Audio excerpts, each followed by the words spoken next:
Welcome back to G.A.M.E.R Night. I'm your host, G.A.M.E.R here, and welcome to Player Way, episode 5, I do believe. How many of these have we done? Too many. It's a great question. Anyway, welcome back to Player Way. I do believe this is episode 5, and man, If we I'm got not mistaken, it's episode 5. I think so. I think you did one without me, Yep. and then the second one is whenever I started. Yeah, and then I think we did 2, and then we had the Xbox one, right? Or no. Yeah. Mm-hmm. Well, this will not be. Yeah, this will be 5. Sorry, guys. We got there eventually. But anyway, welcome to Player Way, video game podcast covering gaming news, releases, reviews, all that good stuff. And, yeah, ladies and gentlemen, I called it last episode. We got a lot of those for them today. We did, right? I called it last week. I said that I would expect PlayStation to announce their state of play within the week. And well, they had it. they had the PlayStation state of play today, literally the day of recording. Both me and Christian have watched. Well, I've watched the full thing. Christian's pretty much watched all the trailers that he was interested in, I guess, right? I missed the guy. I missed the guy yapping. I didn't yeah. Him, but... he missed all the in betweens, but he's basically seen the meat of all the games. So, there's that. And then we do have a couple games we're gonna talk about because, well, I know one of them for sure. We're definitely have a good discussion about, because I feel like me and him have obviously talked about it because we played it together, but I don't think we've had a true in-depth conversation about what the heck we played. We spoiler alert, we were kind of just talking about how awesome everything was. But that, yeah. Anyway, welcome to Player Way. Here joined by my co-host Christian. How's it going? So. And all right, so I don't even know what we should start with because we should probably start with our reviews because that's what happened. Well, first of all, we got to keep the tradition alive. What have you been playing recently? Honestly, Tekken 8. I'll be straight up, my man. I haven't really played Baldur's Gate at all. I'm downloading on my PC right now because I'm gonna play with a couple of my other friends, Mac and Mars, and yeah. So I played a little bit of that, but what, Friday we played Tekken 8, and then Sunday I played Tekken 8. Oh yeah. Yeah. And so yeah, that's really been the only game recently I've played. I just haven't been playing a lot because it's with work and school. It's kind of been hard to fit in some time, but I do plan on playing Hellblade 2 at some, or Hellblade, not Hellblade. I do plan on Hellblade 2, but Hellblade 1, plan on finishing that, and then I completely forgot I was in the middle of playthrough of that. I'm not gonna. I just remembered I was as you just said it. Wow. I'm glad. Okay. Well, anyway. Yeah, and you were pestering me last episode about playing it. We'll talk about it. All right. Anyway. So what games have you been playing recently, Johnny? Also Tekken 8. Been playing Tekken 8. Love that. Outside of that, honestly, nothing else. Really just Tekken 8. I've played some online since we last played. I did Dragunov's character story thing. Yeah. It was pretty cool. It wasn't anything like the campaign, but it was cool. It was pretty hard. It was pretty hard. But yeah, outside of that, I really haven't played much. However, I do have to admit I am very much looking forward to Friday. Because I don't care what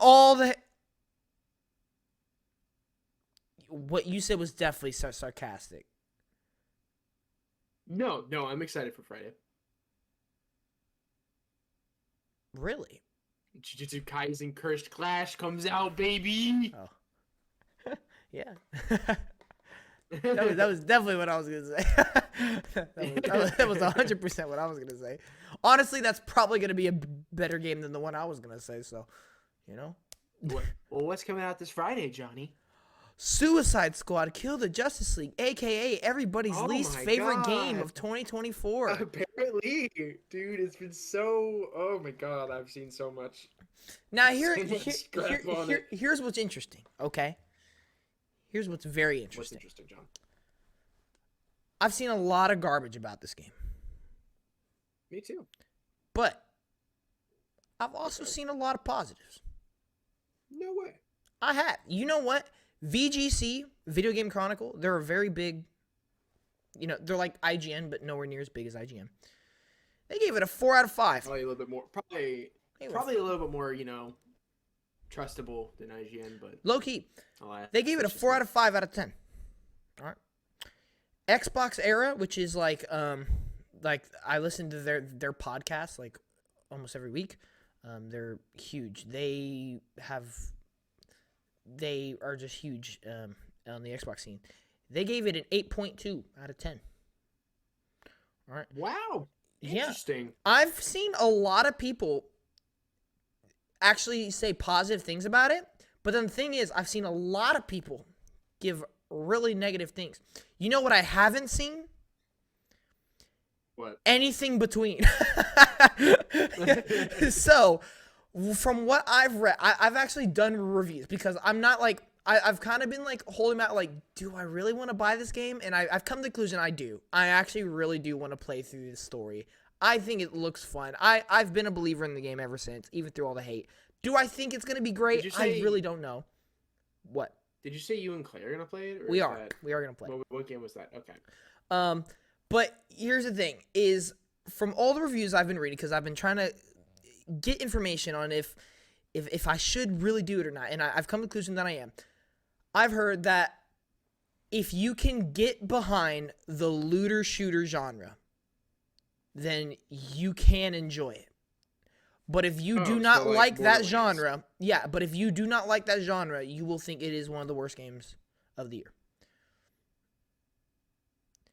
So, unfortunately for me, I'm not the biggest fan of looter shooters, but I have liked looter shooters in the past, such as Borderlands, like you just mentioned, and Destiny 1 specifically. I wasn't huge. I wasn't a huge Destiny 2 fan, but yeah. Mm-hmm. So, and I do like looters, like Godfall. It's not a looter shooter, but it's a looter. I do like that game.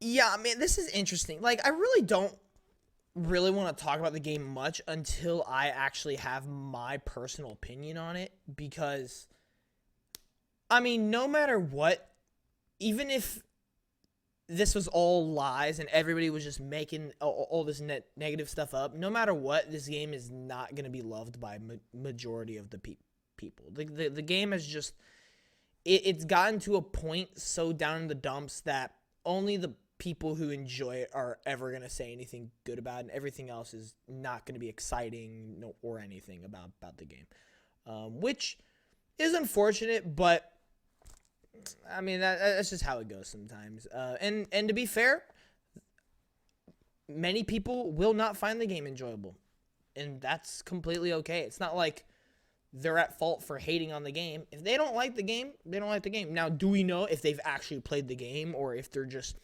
following the crowd? We don't really know. But for the people who enjoy it, that's what matters. If you enjoy the game, you enjoy the game. I've seen so many, even people who have said that they are not a fan of the game. Specific people from IGN, not IGN like as a whole, but like I follow certain people from IGN because I listen to their podcasts and stuff. They've said how they have found a lot of things in the game that they do not like, but there are things in the game that they are genuinely impressed and genuinely thought that was really cool. Like, they've said the Green Lantern fight is one of the best DC boss fights ever. So that's really good to hear. Nice.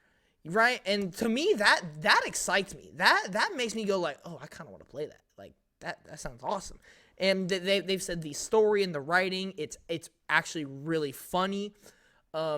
So I think for me, I don't. I'm not gonna follow the game is bad. I'm not gonna say it's one of the worst games of the year. It's just gonna come down to if I personally can find enjoyment out of it. My prediction: I've liked many games that other people hate, and I've not liked games that many people love. So I really don't know where I'm gonna land on this one. But what I will say is I'm a huge DC fan, and I personally have not been a part of the crowd that thinks it looks awful. I've always kind of thought it looked like good, I guess. I never once said this game looks like it's gonna be really bad or I'm not like excited for the game. I've kind of just been like I have hope. So we'll see. We'll see, and who knows? Maybe the fact that I'll be playing it with Clay, with somebody, it'll just add another layer of had fun with it. So it really just comes down to everybody's experience. What I will say, give the game a try for yourself. And if you don't want to play, if you don't want to spend the money, then don't spend the money. It's that simple. But yeah, I'd be really curious if anybody in the comments has played it and let us know what you think about it. But even then, the Joker design is still trash. Anyway. I don't know. I guess the one thing I've heard about it a lot is just a lot of people are mad about the Kevin Conroy's performance and how they feel like it was reduced to a joke. But at the end of the day, I feel like that made sense. You know, like I feel like I don't know. Just from what I've heard, definitely like that the voice lines and stuff. Yeah, that's definitely a conversation I want to have. Hopefully next week, if I beat the game. Hopefully next week's podcast, I definitely want to talk about it. But I don't have all the context of his character arc yet, so like I can't say like I've unfortunately seen the scene, right? But I have no other context, so I'm not gonna like say it's like a disservice because who knows? He could have had a huge lead up to it, and we just don't know. So I don't know. But yeah, go ahead and continue. Sorry. No, I mean honestly, that was it. They just feel like it was a massive. I guess I don't even know what I would say, but like a waste of him in that one scene. But I have to see it. I have to see it. You know, like I haven't really watched anything, but I've heard people other than like the voice lines and stuff, and the fast forward like the whole like holographic message. But I mean, I don't know what the game is like, so I haven't figured out what's going on there. So yeah, that's all I have to say though. I will say they did just confirm, which is weird that they confirm it now, that this is not going to be Kevin Conroy's last performance as Batman. So that's at least good, I guess. That's cool. I don't know what his other performance is going to be. Everyone's making a joke because Multiverses 1.0 hasn't technically come out yet. And so they're saying once that comes out, that'll be his last performance. Probably. But, yeah, we'll see. I'm not going to lie, though. I am actually looking forward to playing. I'm very excited to play it. Maybe even tomorrow night. We'll see. If it has like local release times, I'll switch my Xbox to New Zealand. I'll be playing it tomorrow night when I get home. But there you go. We'll see. But yeah, I'm excited, man. I'm not gonna lie, just because I love DC and I think it's looked fun. Personally, I don't think the whole it just being a shooter and having mad mobility is bad. It's not Batman Arkham for sure, but like I don't really expect Batman Arkham gameplay with Suicide Squad. That's just me. Because it's two different styles of character. Right. Like I mean, like it's just the way that is. Yeah, the people who are like, how do you go from this to this? I'm like, that's what happens when you completely switch the type of game you're making. Like, I don't know. different genre, my man. right. Like, I'm sorry, if I'm playing as Harley Quinn and she's doing that stuff that Batman's be doing in those Arkham games, like, Batman's be doing. yeah. Listen, that's wild. But also, I also find the argument of everybody complaining that they're killing the Justice League. I don't know. Me personally, Mhm. if I'm gonna pay $70 for a game called Suicide Squad, kill the Justice League, The I'm not Justice gonna League. be that shocked if they kill the Justice League. At All that right. point, I'm hoping I'm killing the Justice League. You know, Right. like Like at that point, if I don't, then I'm gonna be a little confused. So I don't know. We'll see. It really is just gonna come down to my experience with it. Like that. That's really for me. That's what it's gonna come down to. But who knows? Who knows? yeah, who knows? But moving to our game that we do know our experience with, Tekken Heckin' 8. Did you like that? Tekken 8. Tekken Heckin' 8. Yeah, it was good. It was good. It was good. Pretty fire. Go ahead. I'll let you cook on this one. Go ahead. Uh, dude, I don't know what. From someone who's never played I Tekken think before. I would say, yeah, my first Tekken game out the gates. Definitely, it's definitely top 3 fighting games of all time for me. But I also am not a fighting games guy. I don't like fighting games traditionally. You know, like I'm not. I mean, what I have Jump Force under my belt. I like Dragon Ball Xenoverse 2, and I like Tekken 8. Not in that order, You like but Injustice yeah, 2, no. don't I you? mean, those are like the. Do you? Yeah. Yeah, I like Injustice 2, but I'm not good at it. Yeah. It's You like definitely Smash as well. It's definitely Mortal Smash. Yeah, but like definitely not top 3. Like I enjoy playing it with everybody, but it's not like a fighting game that I'd go out and Yeah. play I feel with that. myself. Like I you know, like I wouldn't want to be like I'm gonna play online or something. Like I have to have somebody else in the room to play with me, or I'm not gonna like enjoy my experience as much. But with that being said, Tekken 8 is one of those games that I'd buy myself and just play in my room the entire time without anybody else, you know? Like it is such a good game. Great fighting game, in all honesty. I think one of the things that obviously stuck out most of me is like it's incredibly accessible. Like it really is. Yeah.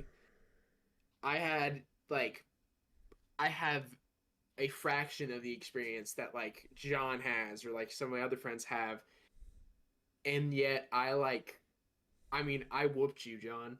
Oh Like yeah. I whooped you in like every fight we fought, and like it was That's true. I don't know what it was. I mean, I think the only one you may have won was the Kuma one, but it was because it was Kuma. He's I just too won other powerful for me. ones. I I can't, won other stop. ones other than just Kuma. I won with Dragonov. I won with Dragonov. Oh yeah, you did. I Yeah, you won did. with Yeah, yes, you did. uh who's the, They were so far and few in between. I forgot about them. you were using Leroy and I was using someone else. Yeah. Who was I forget who I was. It wasn't Yes. Dragonov, but it was someone else. Well, you know what it came down to, which is another reason why I think this game is so good. It really comes down to the characters. Like it really does. Like there are even during the story mode when there was that one chapter where it was just rapid fire, you were jumping from character to character to character. You got some that were just nowhere near as fun as some of the other ones. And then same thing vice versa. And so it really comes down to the characters. And I think the fighting styles is what makes that click. Because it really does. Like You feel like you suck with certain characters. Like you feel like you suck at the game with certain characters, and then you play another character, and you're automatically like God sent at the game. So it's like it really comes down to the characters, in my opinion. yeah, it really was. I mean, I liked Jin, Law, and actually somebody that I don't think I tried when we played. It is, I I think he's the red-haired guy from Korea. The guy Jin fights Uh, in the first match. The one, Wolhang or Wolhong? I don't yeah, know. yeah. I don't want to mispronounce the name, so Yeah, I'm I not going to know. try and I say it apologize for just out of anybody who's respect. a fan. But I played him, and oh my god, that was I whooped just I whooped Austin so many times, so many times with that. Literally, and I kid you not, it was just like I kind of want to try him out, and then I tried him out, and then I was like, oh my god.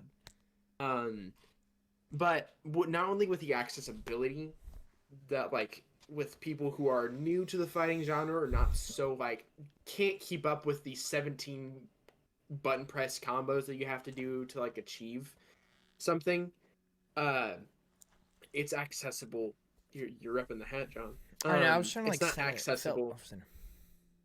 Uh, it's accessible for anybody, really. I mean, I could probably my sister could probably beat me in this game. You know, like I'll be straight up. She's 11, so not only that, but the story was so fun.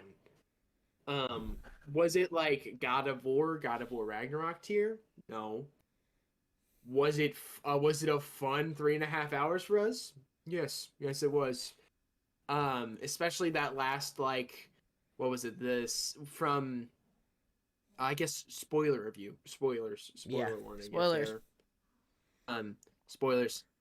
So skip ahead in the video at some point, um, or the podcast. But as soon as you get to the Coliseum match, where it's like where you have to choose all the characters you're gonna play and win as, that's when the game was like, oh my god, it was kind of nonstop banger after banger fight.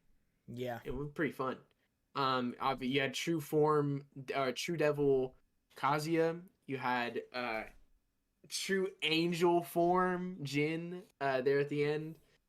Oh my gosh, it was so fun. It was so fun. And Yeah. then Reina as a character was pretty cool too.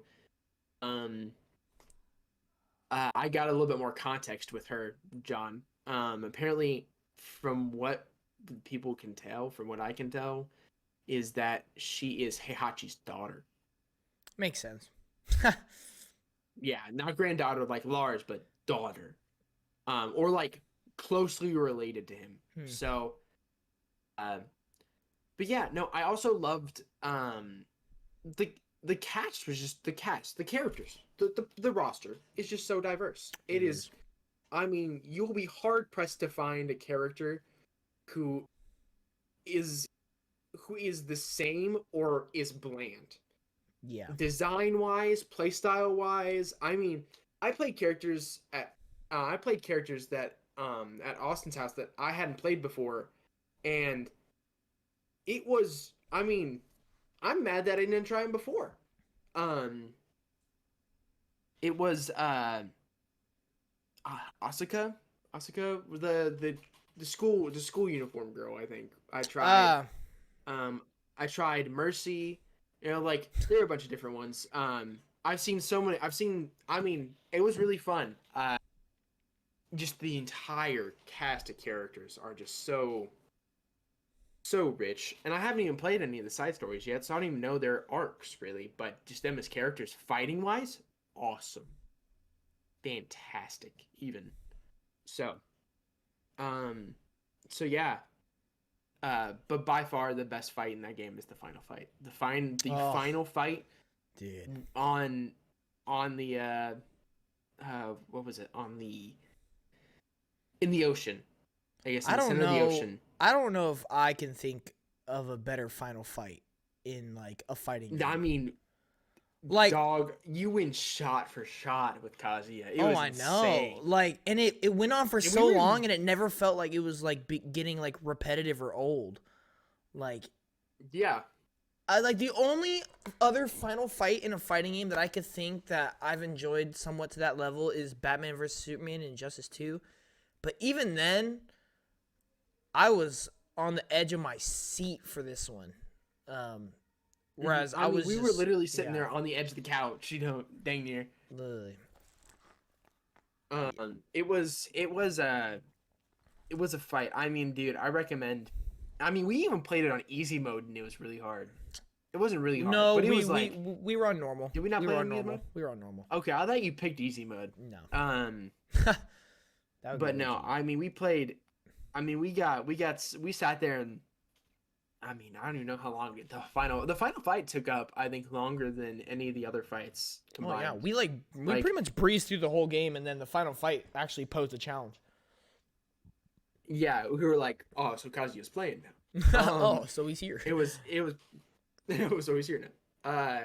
But yeah, I mean, I could sit here and rant about this game all day. Honestly, it's super fun. Yeah, I it's mean, really good. genuinely the oh my gosh, and the combos you can do in it are insane because unlike Street Fighter or Mortal Kombat or Street Fighter 6, Mortal Kombat 1, it is a three-dimensional game. Like Yeah, you do like you can like what I learned, you can weave. You can in fact dodge almost every attack. yeah. It is insane. It's so cool. I genuinely just the gameplay, the graphics, the engine that it's running in. Was it Unreal 5? It's Unreal Yes, 5, right? yes. It has to be Unreal 5. Thank God. But I mean, the fact that the cutscenes didn't run as smooth as the actual game itself is insane. I don't know, man. Tekken 8, definitely a 10 out of 10 for me. You'd think 8, but like, no, it's a 10 out of 10. Like, I genuinely love that fighting game. Oh my gosh, so good. But yeah, sorry, I'm done meat riding Tekken 8. What's your opinion?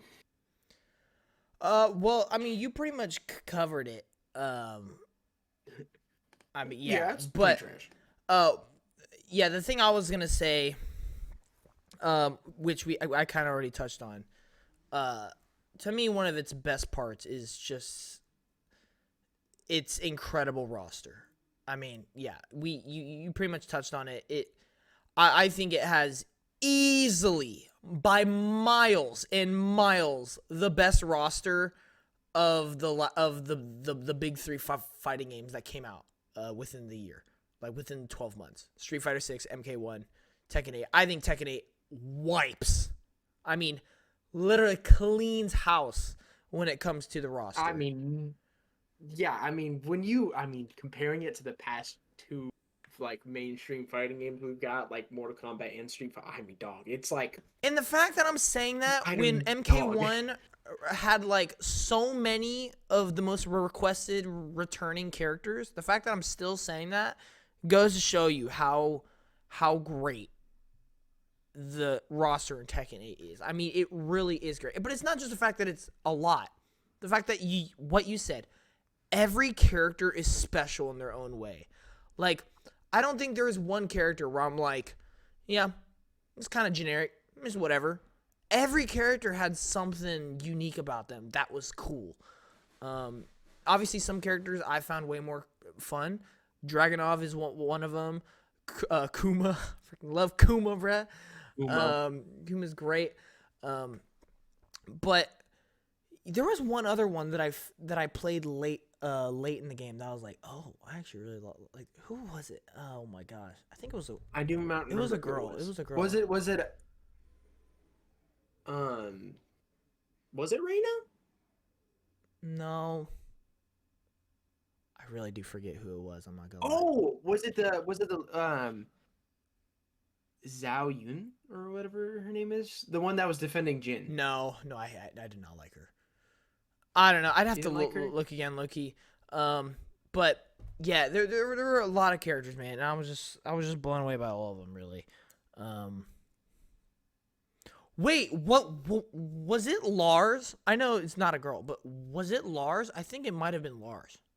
Lars was my favorite character in that game. Not like play wise, because not play wise, but like he was a ride or die. Yeah, I mean that great. Man, homie central. But no, I think he was. I think it might have been Lars actually, because I don't. I don't remember you particularly liking any of the girls in the game. Hang on. I'm looking up the roster as Lars we is best speak. Hold on. waifu. Hold on. Lars is my waifu for real. I'm looking this up right now. Hold on. Are you now? I am. I gotta figure this out. That is a terrible picture. Oh my gosh. But while he's looking for that, another thing I want to touch upon is something that I didn't really realize until my second go around. The customization is insane. I'll be honest. It blows both of the other fighting games out of the water with just how it reminds me of like Soul Calibur, in like the way that the characters are just so you can literally customize them any way you want. It's insane, dude. I've seen videos of people making Leon Kennedy, Ada Wong, like Nobara from Jujutsu Kaisen. Like I've seen so many, and it's oh my gosh, dude, so cool, so cool. I really can't remember who. I think it might have been the coffee girl. Oh my gosh, yeah, you did like her. I think it was the coffee girl. Yeah, I don't like fighting against her. Perfect. she's one of the characters of all time. But yeah, Tekken 8 is just wonderful. So now, here's what I'll say. Okay. Here's what I'll say, because I just did my review on this game last night. Because I feel like I've played it enough where I can give my review. As I've stated, I'm not talking directly to you right now, Christian, but like sort of. If you guys have been paying attention, with my new review style for the new year, I am switching it from 0.5 increments to exact numbers. So like it could be like 7.7, 7.89, it could be like 8.3. It could be very precise. There is 100 scores that I could give it, right? And I'm being much more critical when it comes to my reviews. And so if you've been watching, if you've been paying attention, I gave Prince of Persia a 9.2. Specifically a 9.2. And that game made my top 50 games of all time. It is my fourth favorite Metroidvania of all time. So I loved that game. All right. I absolutely love that game. I'm pretty sure anybody who's been watching podcasts or watching the channel knows how much I love that game. The only thing about Tekken 8 that I was not huge on is not even a negative thing about it. It's not even a negative thing.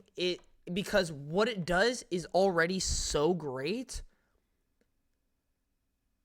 But for me personally,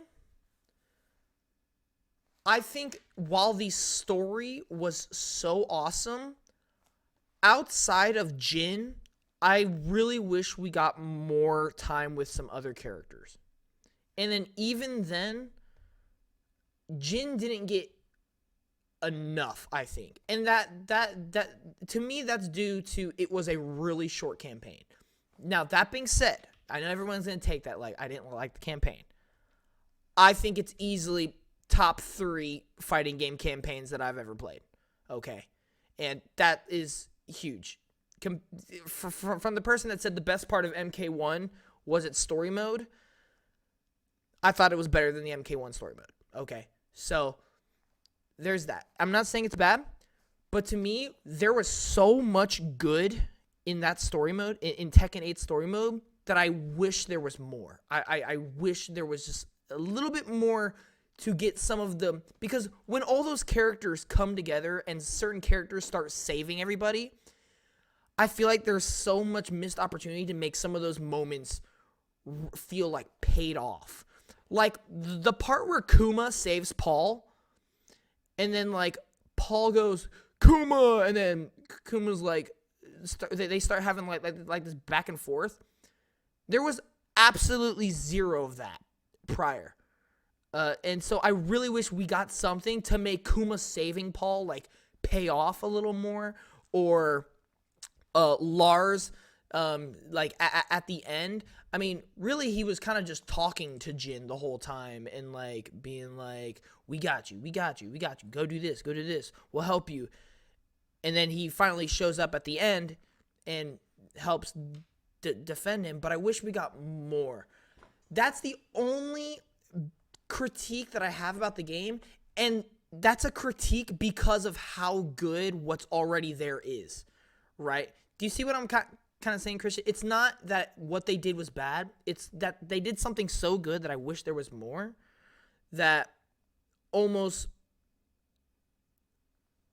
I don't know. It's really weird because no matter what I say, people are gonna say take it like I'm being negative about the game, when that is honestly the last thing I want to do about this game. Because, ladies and gentlemen, I gave this game a 9.6. And I just told you how I felt about Prince of Persia. And I gave this game a 9.6. Because I genuinely think it's that good. I, personally, outside of Injustice 2, I think this is either my runner-up or at least top 3 fighting games of all time. And again, if you've been watching the channel for a long time, and if you know me, fighting games are in my top 5 genres of all time. I've played a lot of fighting. Ask Christian. I've played a lot of fighting games. And I'm just blown away by Tekken 8. And you know what really sealed the deal for me, Christian? You know what really sealed the deal? Is What? I actually had a blast playing online. I had a blast. Really? It was really fun. I didn't experience any kind of networking issues. I didn't experience any kind of crazy load times, weird lobbies, like you can only do certain game modes. Like, it was to the point, Tekken awesomeness. It ran beautifully. I was able to actually like win some, because there was a lot of fighting games where you just get clapped unless you actually know how to do like 100 hit combos or something like that. This one, it was just really fun. And then I played that one mode that I told you was the worst looking thing about the game, and that's like that weird like animated like cute avatar thing. And while I still don't necessarily like the look of the people, it's a pretty cool little thing they got there. It's pretty neat what they have going on there. So for me personally, I'm giving it a 9.6. I don't think it's perfect, but that's the thing. You said it's a 10 out of 10. If I wasn't doing the 10 point, if I wasn't doing the 100 point structure, it would also be a 10 out of 10 for me. But because I'm being a little more critical and doing the whole 100 point thing, it's a 9.66 for me. Yeah. I just think it's absolutely phenomenal. Like, outside of just, I wish the story mode maybe had an extra hour or two to do a little more character stuff. That's really the only complaint I have. I mean, it really is. I think it's some of the best visuals a fighting game has to offer. It's some of the most fun gameplay a fighting game has to offer. Has great music. Has one of the best rosters. It really is phenomenal. What were you about to say? I think what would have helped is if we would have played the side stories, maybe. Because we were mentioning that Kuma and Paul thing. I don't know if that was from previous games prior, or if that was from the side story thing. But I think, which it's still a valid critique, but I also think that may have had something to do with it. But no, I get it. You know, like I mean, your rating is pretty much spot on how I feel. I obviously haven't played the arcade mode. I know I haven't played Tekken Ball, sadly, but you know, I mean, dude, awesome, amazing. Yeah. Lovely. I love It's I love that game, man. But no, I definitely, dude. I agree with you though. I just think we we should not may have we should have played like the other games, or like watched something about it before we dived in and did all that. Well, yeah, and that's But another other than great that, man, I thing. completely agree. That's another great thing that I forgot to point out that I actually mentioned during my review. This is Tekken 8. Okay, it's Mm-hmm. Tekken 8, not including So right. side things like Tag Tournament and Tekken X Street Fighter. This is probably definitely in the double digits of entries in Tekken, and it was still incredible. Like, I don't Mm-hmm. really feel like, yeah, outside of maybe some extra story development, I don't feel like I've missed out on anything. I feel like they brought their A game, and I'm seeing the best of Tekken right here. Like, that's what I feel like when I play the game. I don't feel like it's specifically the 8th entry in a series. I just feel like it is a phenomenal fighting game. And yeah, I don't. It's very just odd to get those sometimes, and it's a great feeling. It's a great feeling.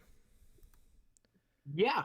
I mean, genuinely, we watched like maybe not even 10 minutes worth of the recaps the Tekken recaps Yeah. that they give you in the game.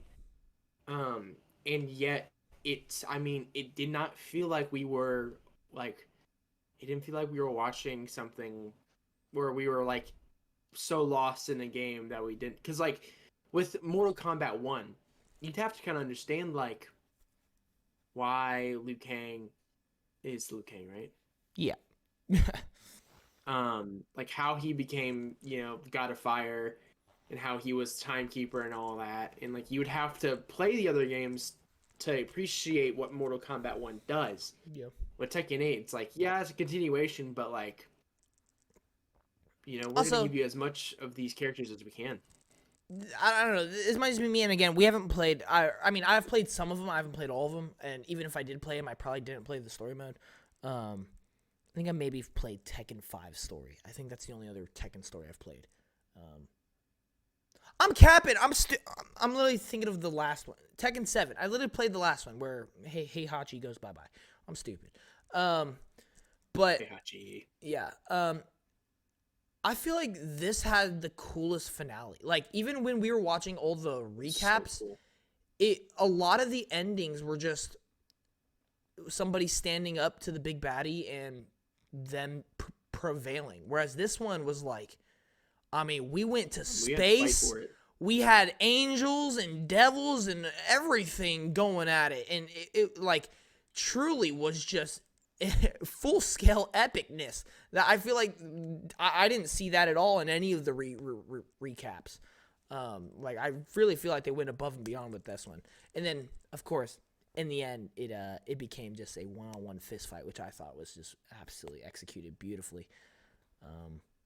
But yeah, look, I'm gonna say it. I'm gonna say it right now. I'm sorry. I'm saying it. I think I forgot what I gave Mortal Kombat 1. I think I gave it a 8 out of 10, maybe an 8 or 7.5 out of 10. It was one of those two. And I think I gave Street Fighter 6 a 9 out of 10, I think. Mm-hmm. I think this game puts both of them to shame. I'll be honest with you. Now look, I'm not really gonna try to defend Mortal Kombat 1. I like the game. I really do. I love Mortal Kombat. Street Fighter is far superior to Mortal Kombat 1 in my opinion. I think Street Fighter 6 is like a really, really high quality fighting game. I think it hits every note that it should. But for me personally, as somebody who finds enjoyment in things that only I can find enjoyment in the way I do, Tekken 8 trumps them both in my person. Like, after I beat the story mode or the single player mode of Street Fighter 6, I played a day of online, and I was like, yeah, it's great, but I don't really know if I need to keep playing. I kind of just wanted to move on to other games. This one, like, I want to play, and I want to grind, and I want to unlock customizables, which you don't get in Mortal Kombat 1 at all. You have to pay microtransactions. And so, and even then, Street Fighter had a lot of microtransactions as well.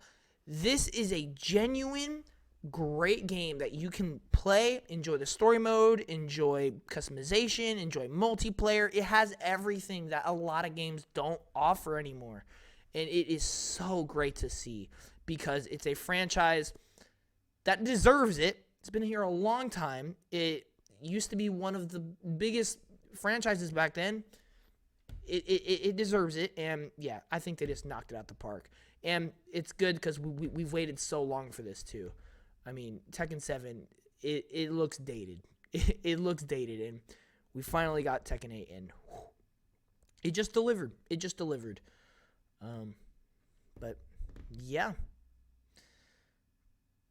You got anything else to add about Tekken?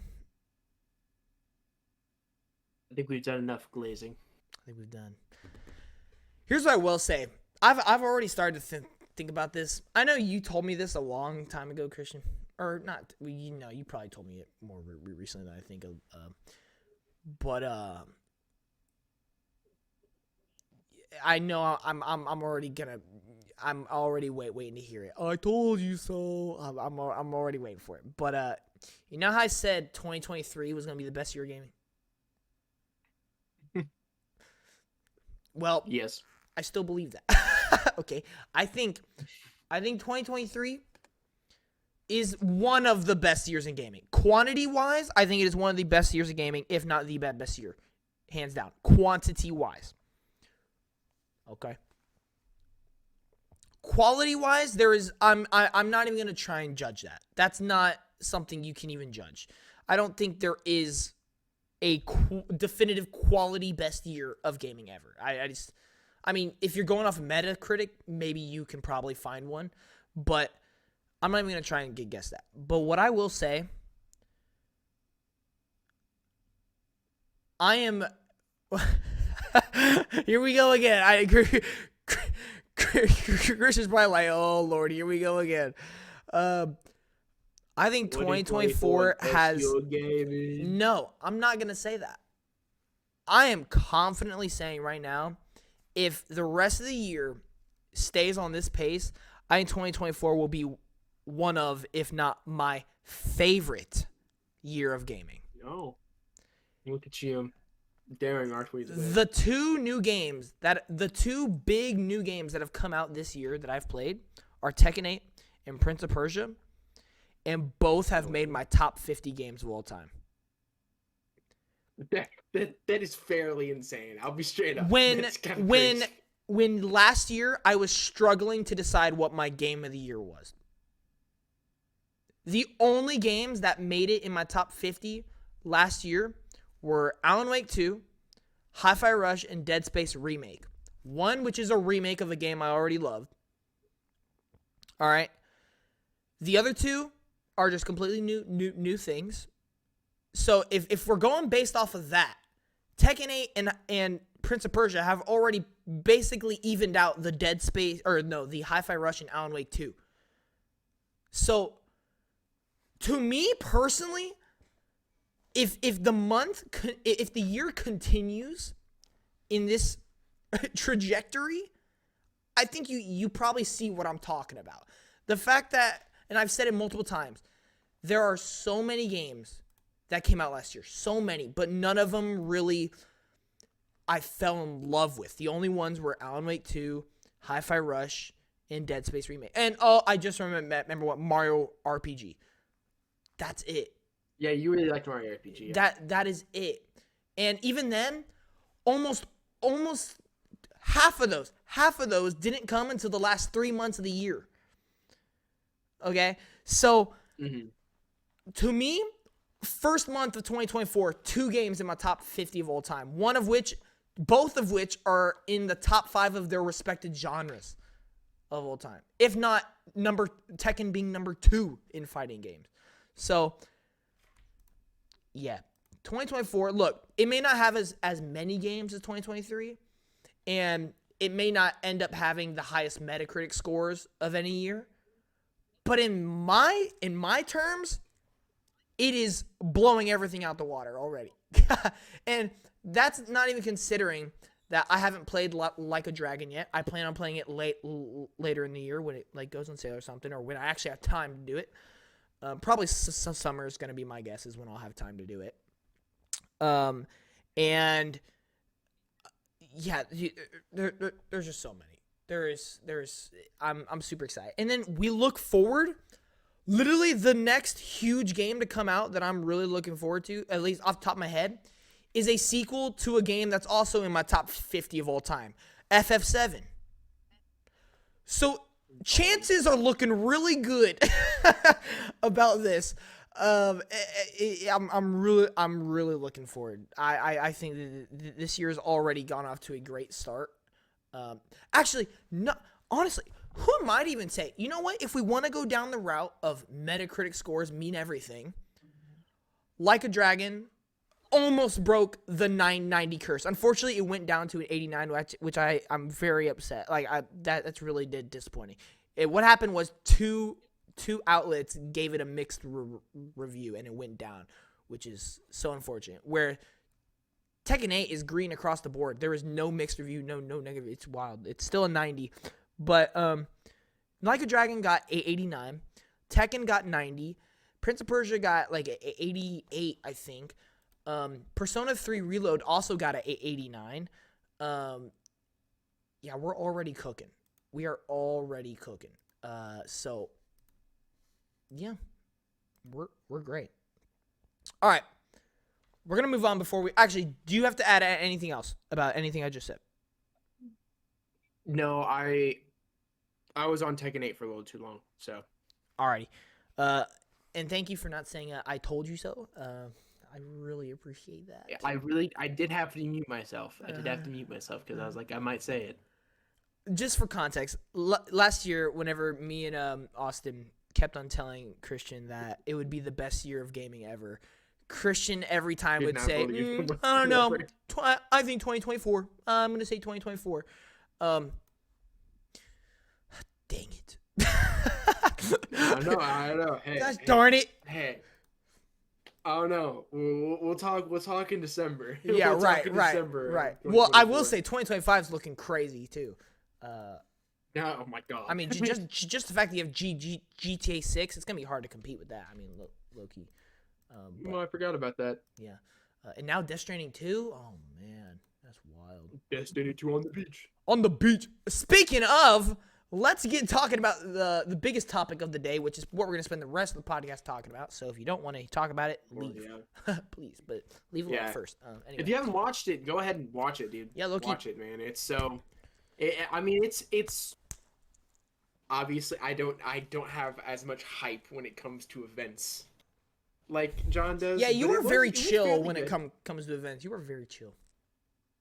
I like to see what they got. Well, I like to see what they got to say, you know, because it's usually a bunch of dudes yapping, and then it's stuff that I like, and then it's a bunch of dudes yapping again. Okay, and it's like yapping, but we're gonna yapping with Kojima. We're gonna kind of jump into it, but I want to hear right now.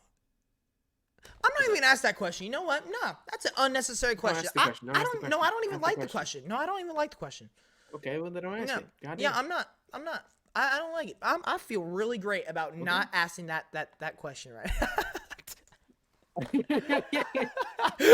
I don't know what's so funny. I really don't want to ask that question right now. It's just the question has absolutely no benefit to anything. It's just that, no, thank you. So, Christian, what did you think of the PlayStation State of Play? It was pretty good. I mean, I liked it.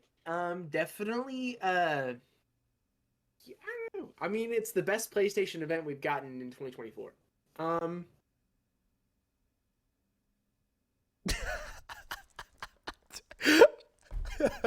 Did you get it? Okay. I'm sorry. There's like a 7-second delay where I said that. Well, because I'm not gonna lie, bro. I think this is like the 10,000 times I've done on the podcast. I took your joke way too serious.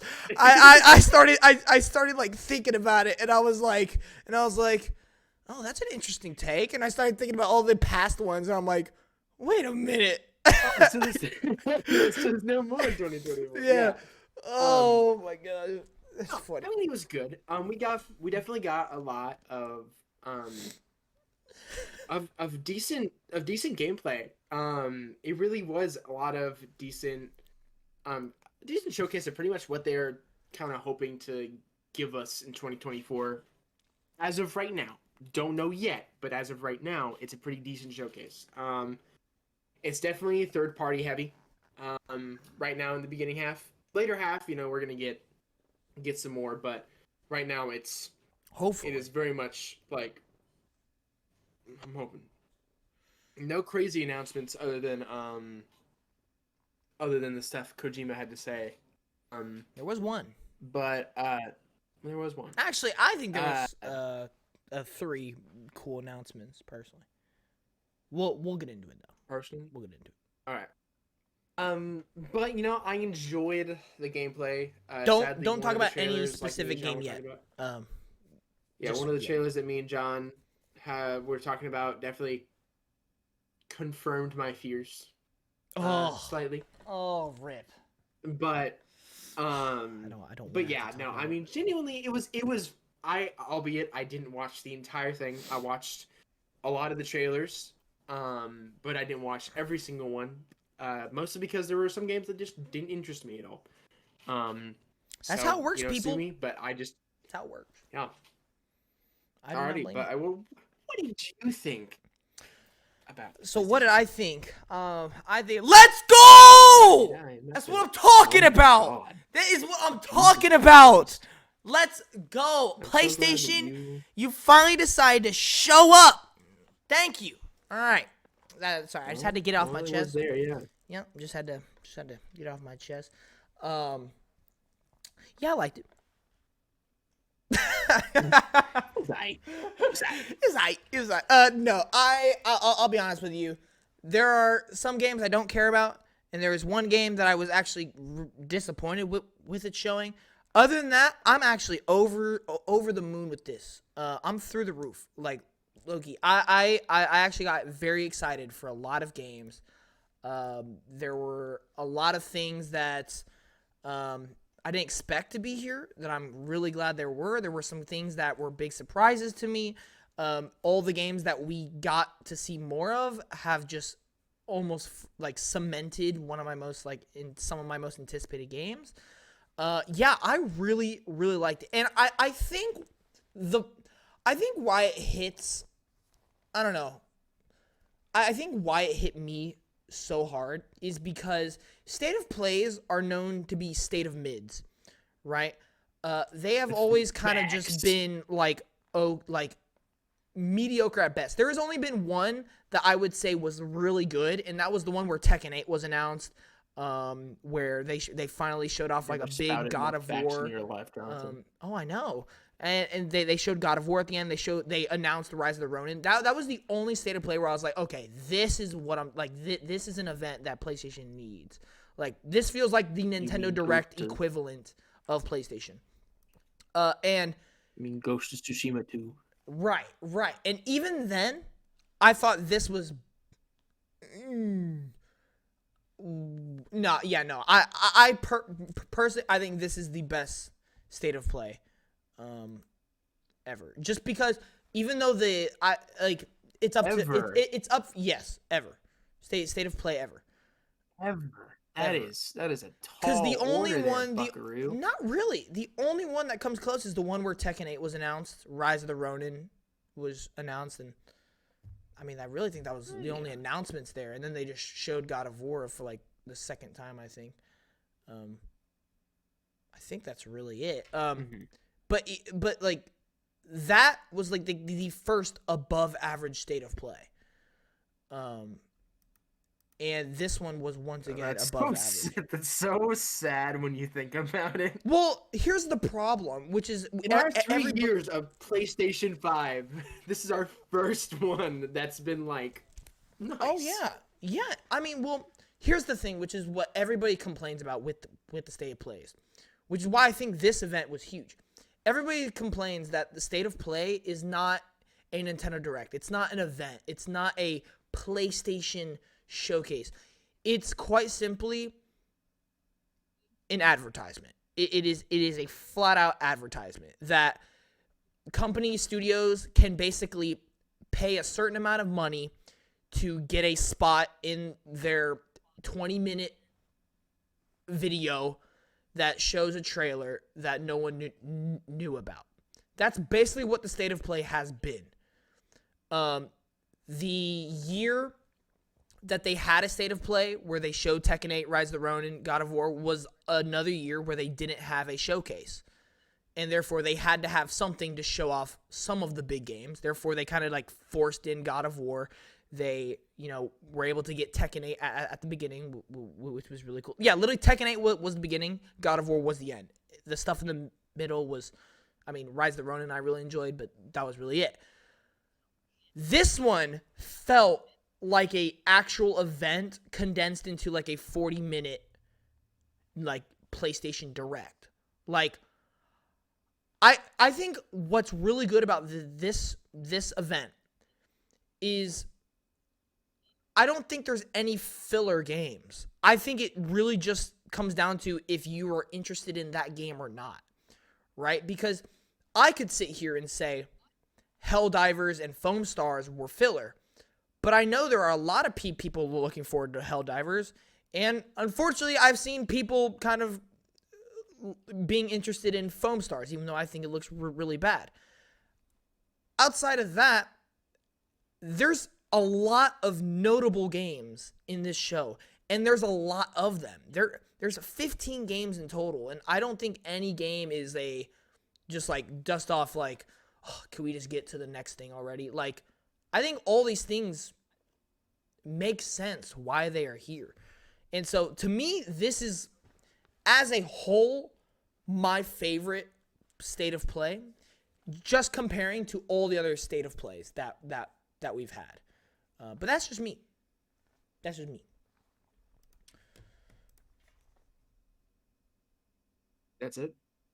Okay. Well, yeah, that's my that's my overall thoughts. So I guess we can go ahead and start talking about games specifically.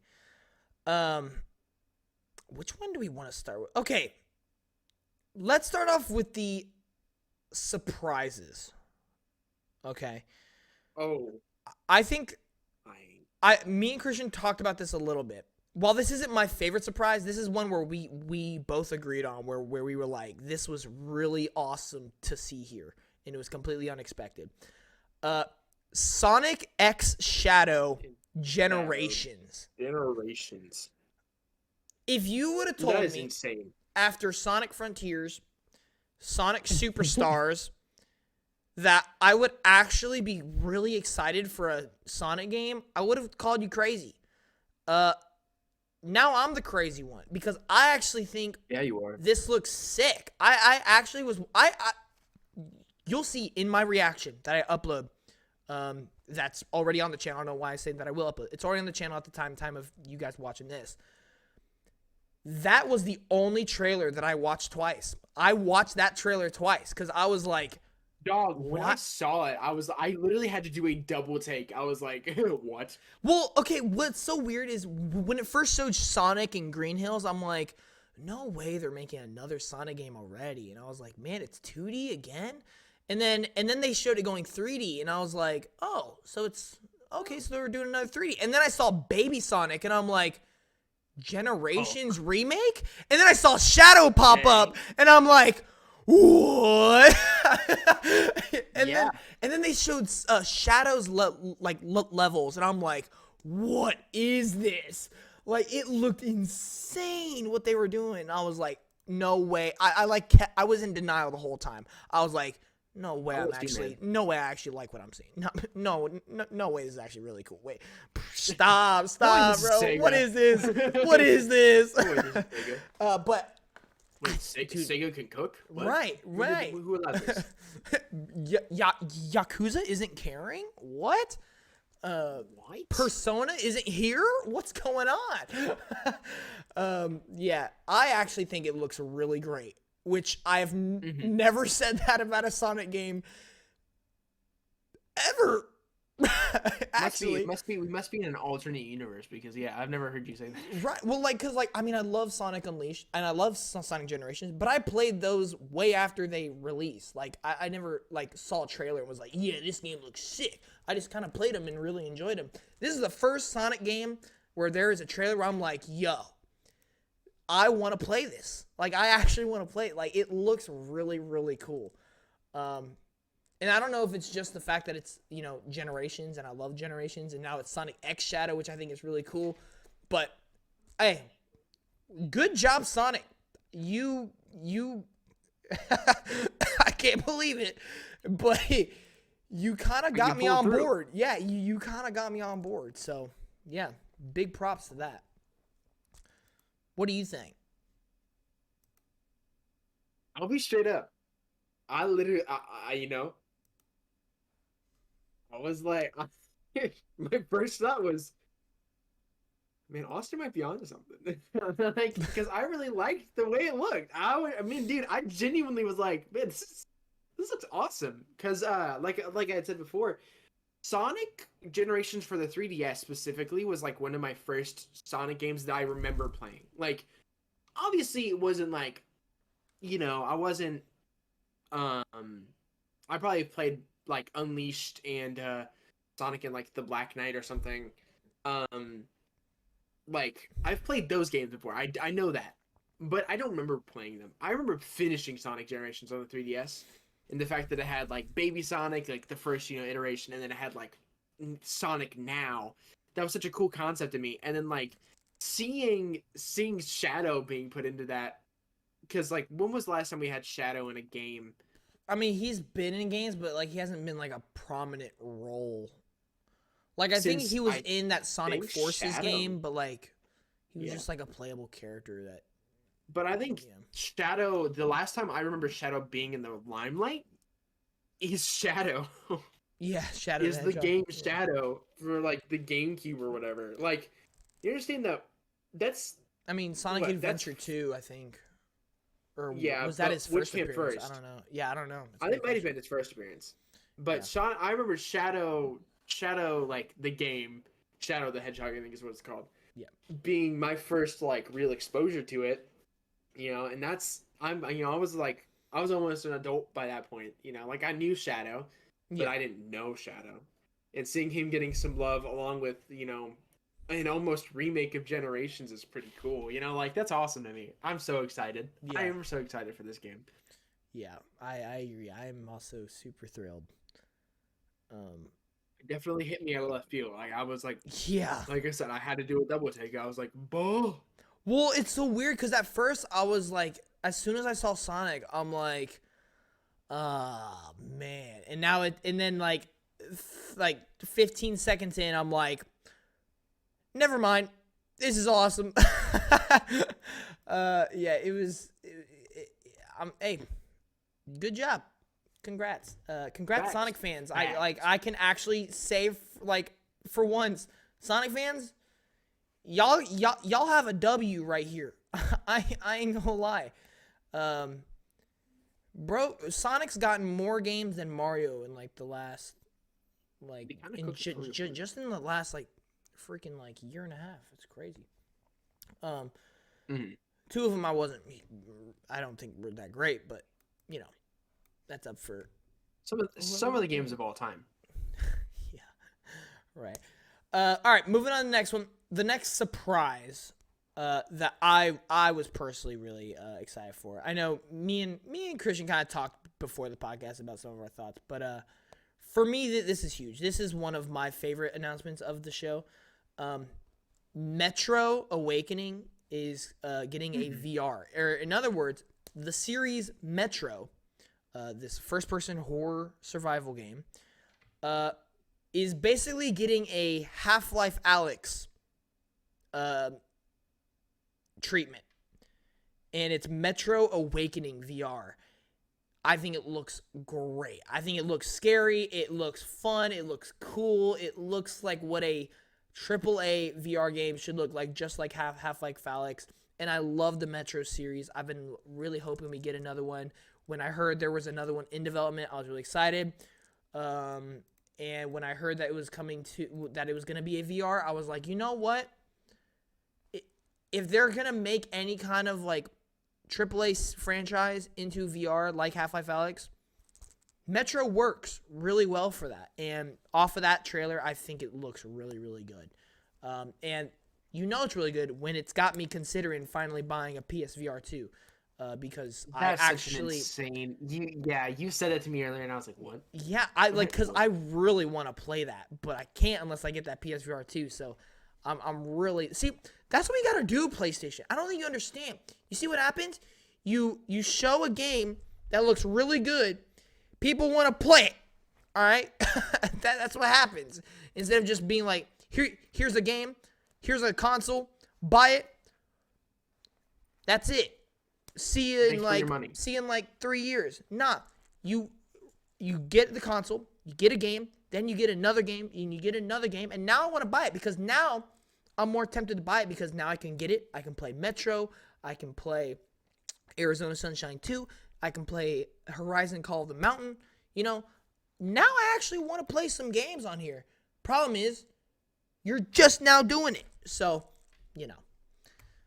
But yeah, that was a very pleasant surprise to me. I was very thrilled to see that because I definitely didn't expect it to be at a state of play. But the fact that it's PSVR 2 now makes sense why it would be there. But yeah, that's cool. That's really cool. Do you have anything to say about that one?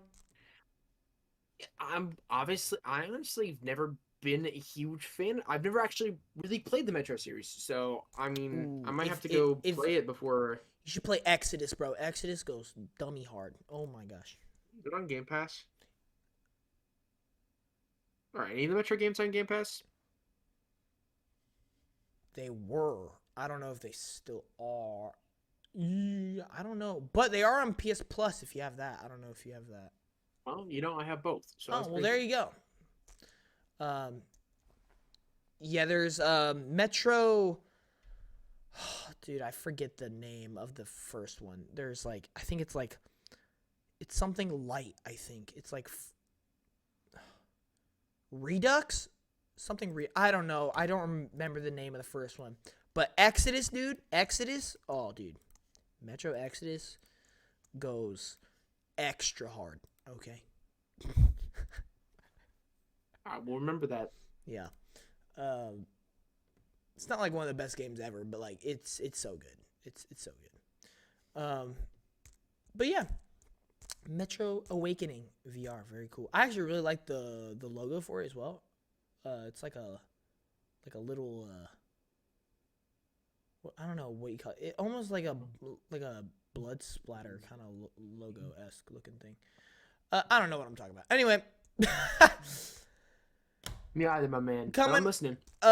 Third, at least for me, the third surprise here was Silent Hill's The Short Message.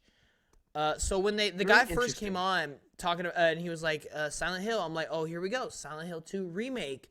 And they were like, and then it started showing it, and it showed like a main character as a girl, and I'm like, okay, I haven't played Silent Hill 2, so maybe this is it. But then we started getting to like weird stuff, and I'm like, this does not look like the original trailer. Yeah, this does not look like the original trailer whatsoever. And then it showed first-person view, and I was like, I know for a fact Silent Hill 2 is not first person. And so I was like, what is this?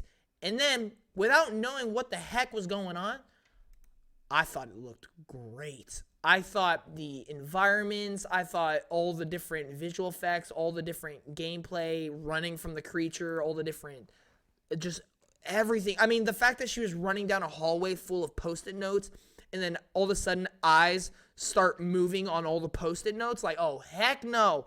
That was so cool. And it looked genuinely terrifying. It looked genuinely like thrilling. Like my heart was racing watching that trailer. And then the big surprise is that it is available today. So I might low-key start playing that after this podcast because I thought it looked Cannot really, really believe good. that PlayStation Shadow dropped. That's awesome, though. I'm glad they're kind of learning something from Xbox. I know. Not that it's necessarily PlayStation themselves. That's technically Konami's doing. They don't own Konami, unfortunately. But still, props for having it during your PlayStation State of Play, Sony. So, Facts. good job. I ain't going to discredit you. But I will. but yeah, that's really cool. Yeah, I thought it was really good. Now, unfortunately, we'll talk about it here in a little bit. Unfortunately, it was followed by what I originally thought they were going to show, and it did not live up to the hype whatsoever. But what do you think of the Silent Hill short message? I definitely think it looks scary. Yeah. Like, I'll be honest, I was frightened a little bit whenever we were sitting there. Whenever I was sitting there watching it, I was like, "Huh, this is odd." Like, it was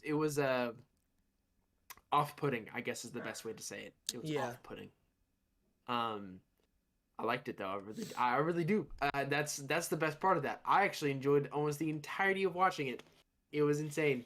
I think Silent Hill going to another first person thing after the critically acclaimed demo that dropped on PlayStation 4, like what, PT by none other than Hideo Kojima, the GOAT. Hideo Kojima. Yeah. The fact that they're like, hey, we're gonna drop another first person game. I mean, does it cost anything or was it free? Free. Free? It is a free game to play right now on PS5. Another PT. Literally, that's insane. Bro, I'm like watching the trailer again right now. All the it's reminding me of that there's a one horror movie like Unfriended or something like that. It has like all the text messages and all the like face videos on the phone, and she's holding out the phone and like recording it all. Like, it's reminding me of that, and it just it reminds me of a Simulacrum, like that game. I don't know if you do you know what Simulacrum I don't. is? I've never heard of that. It's like a phone game. Let me. Oh, is this game about cyberbullying? This game might be about cyberbullying, low-key. All the post-it notes say like loser, creep, ugly, she's there gross. Might be a chance, yeah. Oh my gosh, dumb. Oh my gosh, people are so mean. Oh no, that's cyberbullying, and then then send me to jail. I have called Michael worse things than that. Wow, just expose yourself right here. It's great. Yeah. Love it. And? Love it. Michael accidentally called me the other night. It was pretty funny. Michael called me to ask me how to spell a word. Oh, I understand Lord. I'm an English major, but what the heck? Michael, if you're listening to this, I love you, but you're dumb. Oh no, cyberbully. But yeah, I'm definitely intrigued. I definitely probably gonna wait until you play it, just so I can like hear if it's like good. I'm curious how long it is. Yeah, that's actually a very good point. I don't know how long it's gonna be, so you should check that out real quick. I am. Somebody's already played it. Just so everybody knows, just because this is a special day because we had an event. This is probably going to go a little over an hour and a half. Yeah, a little over. But it's okay. Let's see. How long?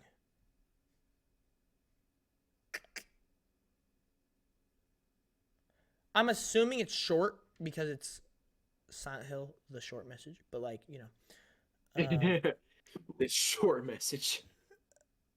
I don't know if anybody's. Yeah, I don't think that information is out yet, low-key. Interesting. So, yeah, we'll see, man. I'm excited. I'm definitely gonna play that right after this. Cause Nice. oh wow, dude! I'm sorry. I just saw the key art for it. It has the girl's face with like a whole bunch of like mean words like inscribed in her head, like in her face and everything. Oh my gosh. Ooh. Yikes.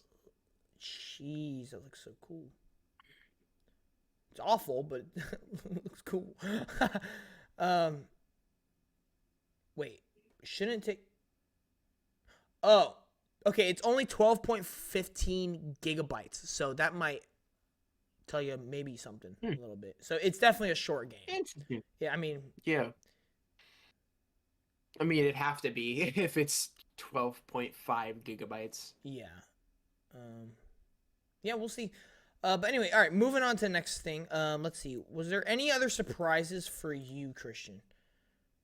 Any other surprises for me? Yeah. Um, Stuff that wasn't already announced prior. Stuff that wasn't already announced. I don't know, in all honesty. I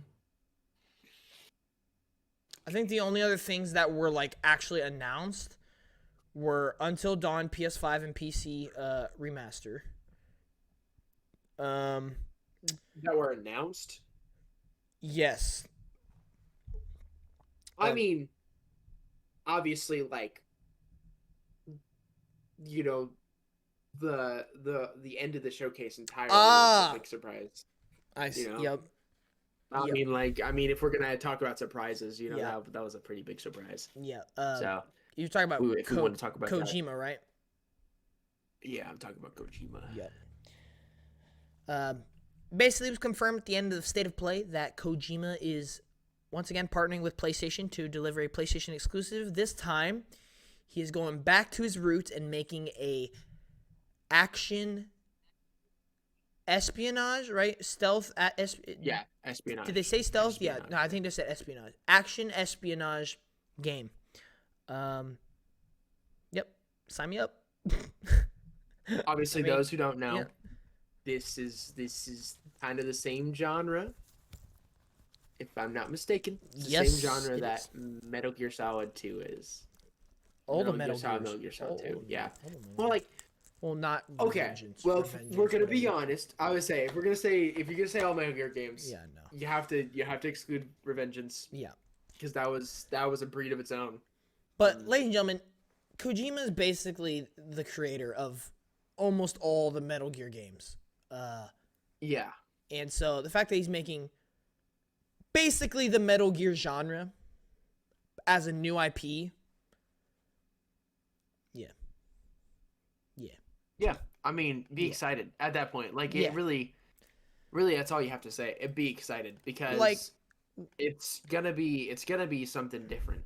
Yeah, It's gonna be good storytelling. What this is you're basically telling somebody, hey, go back in time to the year Metal Gear 1 was released and prepare for that. Mm-hmm. That's basically what you're doing.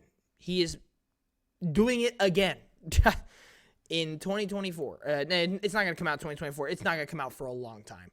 I wouldn't be I wouldn't be surprised if it doesn't come out until PS6. So, because they said they're gonna go into full development once Death Stranding 2 releases, and that's in 2025. So, yeah. Yeah, and I mean, the way he was kind of saying it, he was hoping it's gonna be around the time his game company hits 40. Oh yeah, which is insane because that is both me and John's age combined, almost. So, just a little shy. It's insane. Well, and he's also working on OD. Let's not forget that. So, dude is cooking on all cylinders. Bro's got 3 games in some sort of development, and dude's using all 4 of the burners. Bro's ridiculous. It's kind of insane. Bro is ridiculous. Look, me and Christian had this conversation earlier. Look, I'm gonna just say what I think. Personally, I think he's the GOAT of video game creators. But I'm not saying he isn't the GOAT. No, I'm not saying you're wrong. I'm just stating what I say. I'll let whatever you want to say or think, I'll let it be. But personally, that's what I think. I'm just saying. I'm not saying he isn't the GOAT. I am really not saying that. There's not even any of the words that came out of my mouth.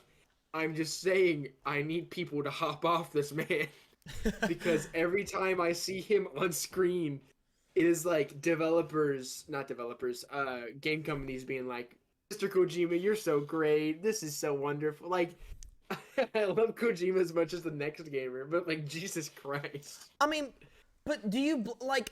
That's basically the equivalent of like if I got the president to come on this podcast. That's kind of like there. I feel like that. I feel like it's more like you having a famous like game developer or like head of gaming company come. Okay, yeah. If I had Phil Spencer on the podcast, there you go. Yeah. Like, and don't get me wrong, I definitely understand it. I'm just saying it's Lord. I know. It's a lot. I get it. All right.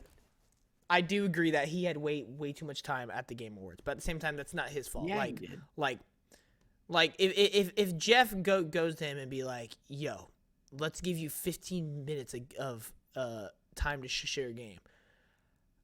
If I'm Kojima, why would I say no? Make it 3 minutes. Like that's not it. It's not his fault. Yes, it is. So, but yes, I blame him for it. Wow. No, I don't. He's cool. I like Hideo Kojima. Obviously, he's I like almost every single one of his games that I play. So, facts.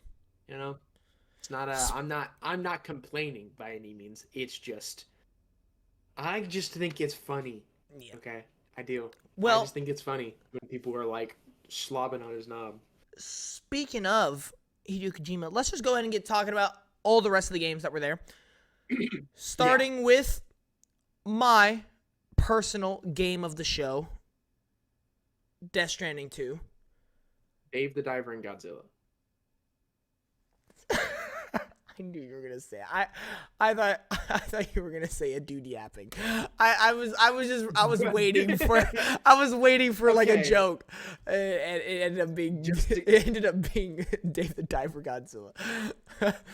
Just for clarification, like the reason why I've said the dude yapping like 3 times is because we both have like the video pulled up, and there's this comment on the video that is a bunch of the timestamps. And then there's just timestamps that just say a dude yapping, another dude yapping, a lady yapping, but with Kojima. Like, it's just so funny to me. But yeah, I know. Death Stranding 2 was obviously, like, I mean, I'd say Rise of the Ronin. We hadn't even talked about Rise of the Ronin. Dude, we haven't talked about a lot of them. Yeah. But yeah, continue. Look, we actually talked about this game last week, which is crazy how just crazy 1 week time can change the landscape of so much. See what happens when you have an event, PlayStation? But anyway,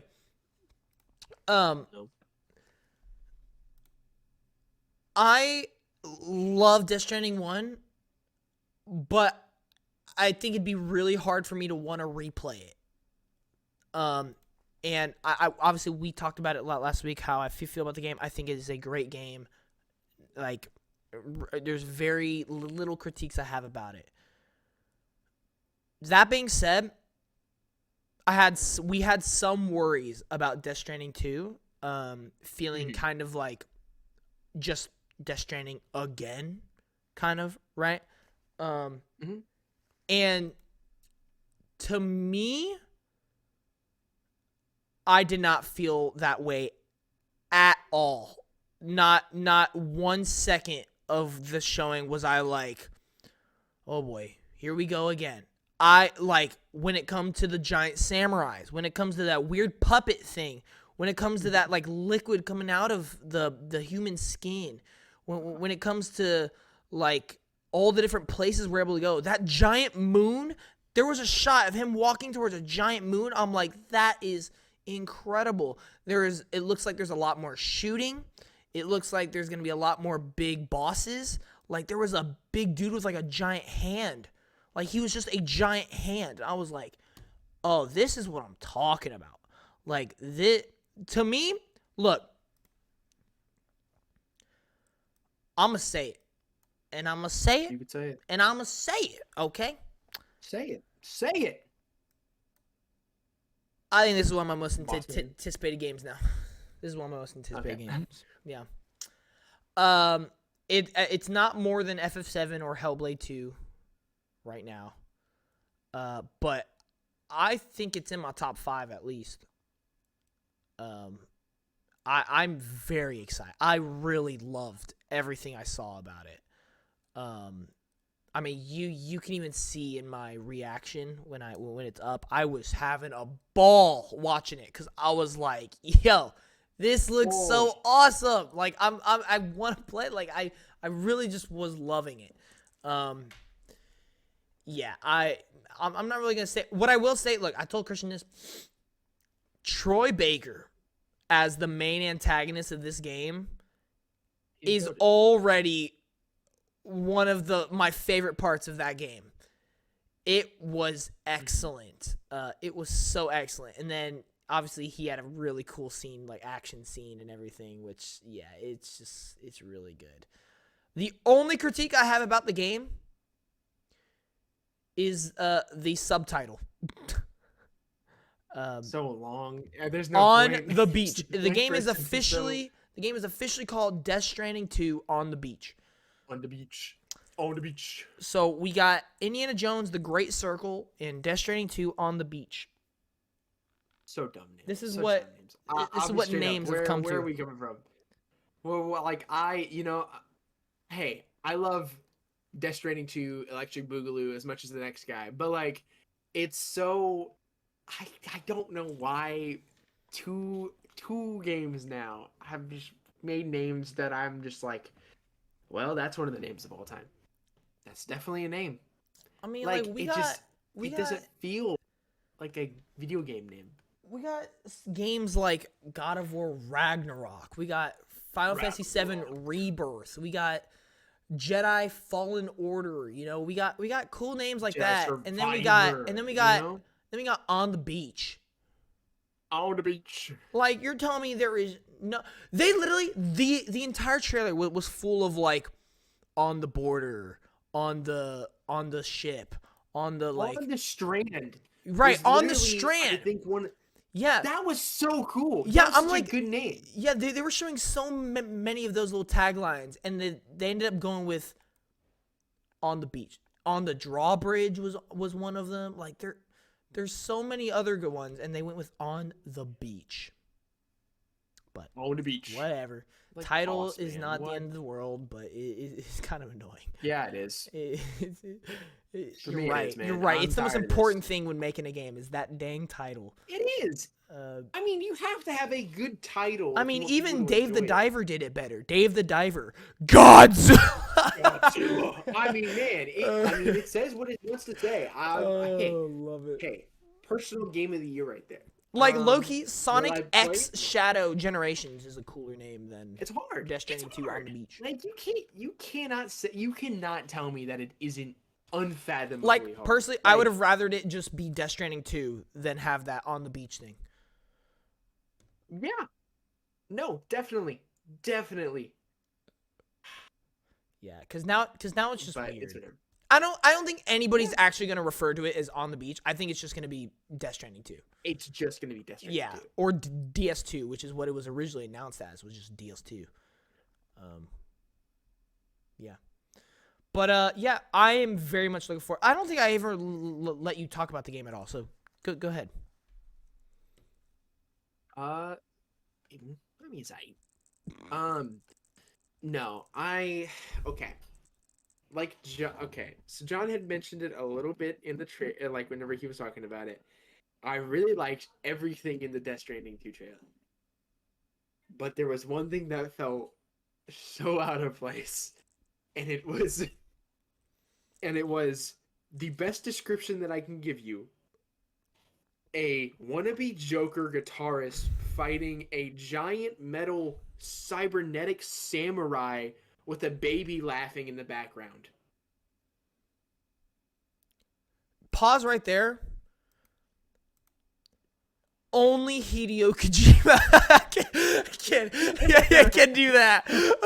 only Hideo Kojima can come up with that utter nonsense from what you just said.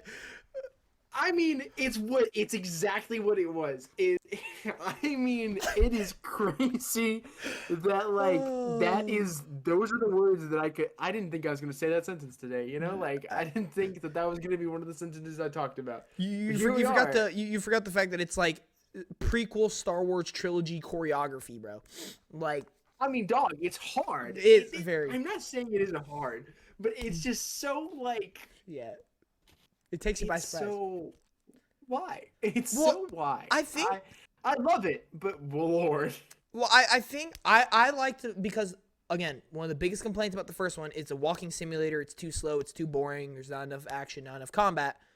I almost think they specifically put this scene in the trailer to be like, yo, we ain't here to, we're here to play. We're here to go. You know, like we're here to have some fun now. Which is just why it does feel a little out of place, because it's the vibes are way upped this time around. So. Yeah, it was fun though. I mean, I'm not gonna say that it wasn't fun to watch, because it was hard. I mean, Troy Baker played that guitar so hard, it shot lightning out. Like, I mean, he had to shred that thing. It was insane. I mean, like you said, the choreography, I mean, I was watching, I was kind of excited. I was like, get him. Yeah. You know? But, can you imagine if you like, get that I guitar hear the in the baby game? laughing, and then I hear the baby laughing, and I'm like, oh yeah, this is a Death Stranding trailer. Yeah. Can you imagine if you get the guitar in the game and you can like just start shredding as oh my god, why am I blanking on his name? Oh my gosh, Norman Reedus. Thank you. And you can just start shredding as Norman Reedus and start shooting people. Oh, dude, that'd be awesome. Hard. That'd be awesome. It would be so hard. I would be so excited. Does that mean it doesn't weird me out a little bit? No, it's odd. It's odd, but I'm excited. And whenever I brought this concern up to John, he was like, "Oh yeah, all of the puppet stuff, and the lady at the end." And I'm like, "No, because that fits the game." Now I'm talking about the random Power Ranger fight I saw in the middle. Like, it was okay. Okay. I want everybody. This is gonna be another one of those moments. All right. Let's envision me and Christian hop on a call and be like, "What did you think of the Death Stranding 2 trailer?" He's like, "I have one thing that I'm not sure how it felt about, because it felt weird and out of place." You watch this trailer and tell me what that is. Because it's completely full of them. The entire trailer is weirding you out, not showing what the heck you're looking at, and it feels out of place. So to me, I was like, I'm like, are you talking about the puppet? You talking about the floating girl? You talking about the weird liquid? You talking about the baby? Like, what are you talking about? He's like, nah, the man shredding the guitar, fighting samurais. I'm like, oh yeah, that part. Well, yeah, him. Yeah, that one. Oh, that one, man. I love it. Was I the only one? only Kojima can conjure up a trailer like what we just watched, and it still make no sense. Did we watch the same thing? Right. Literally. Oh, by the way, I found it hilarious. Do you get the whole joke with the puppet?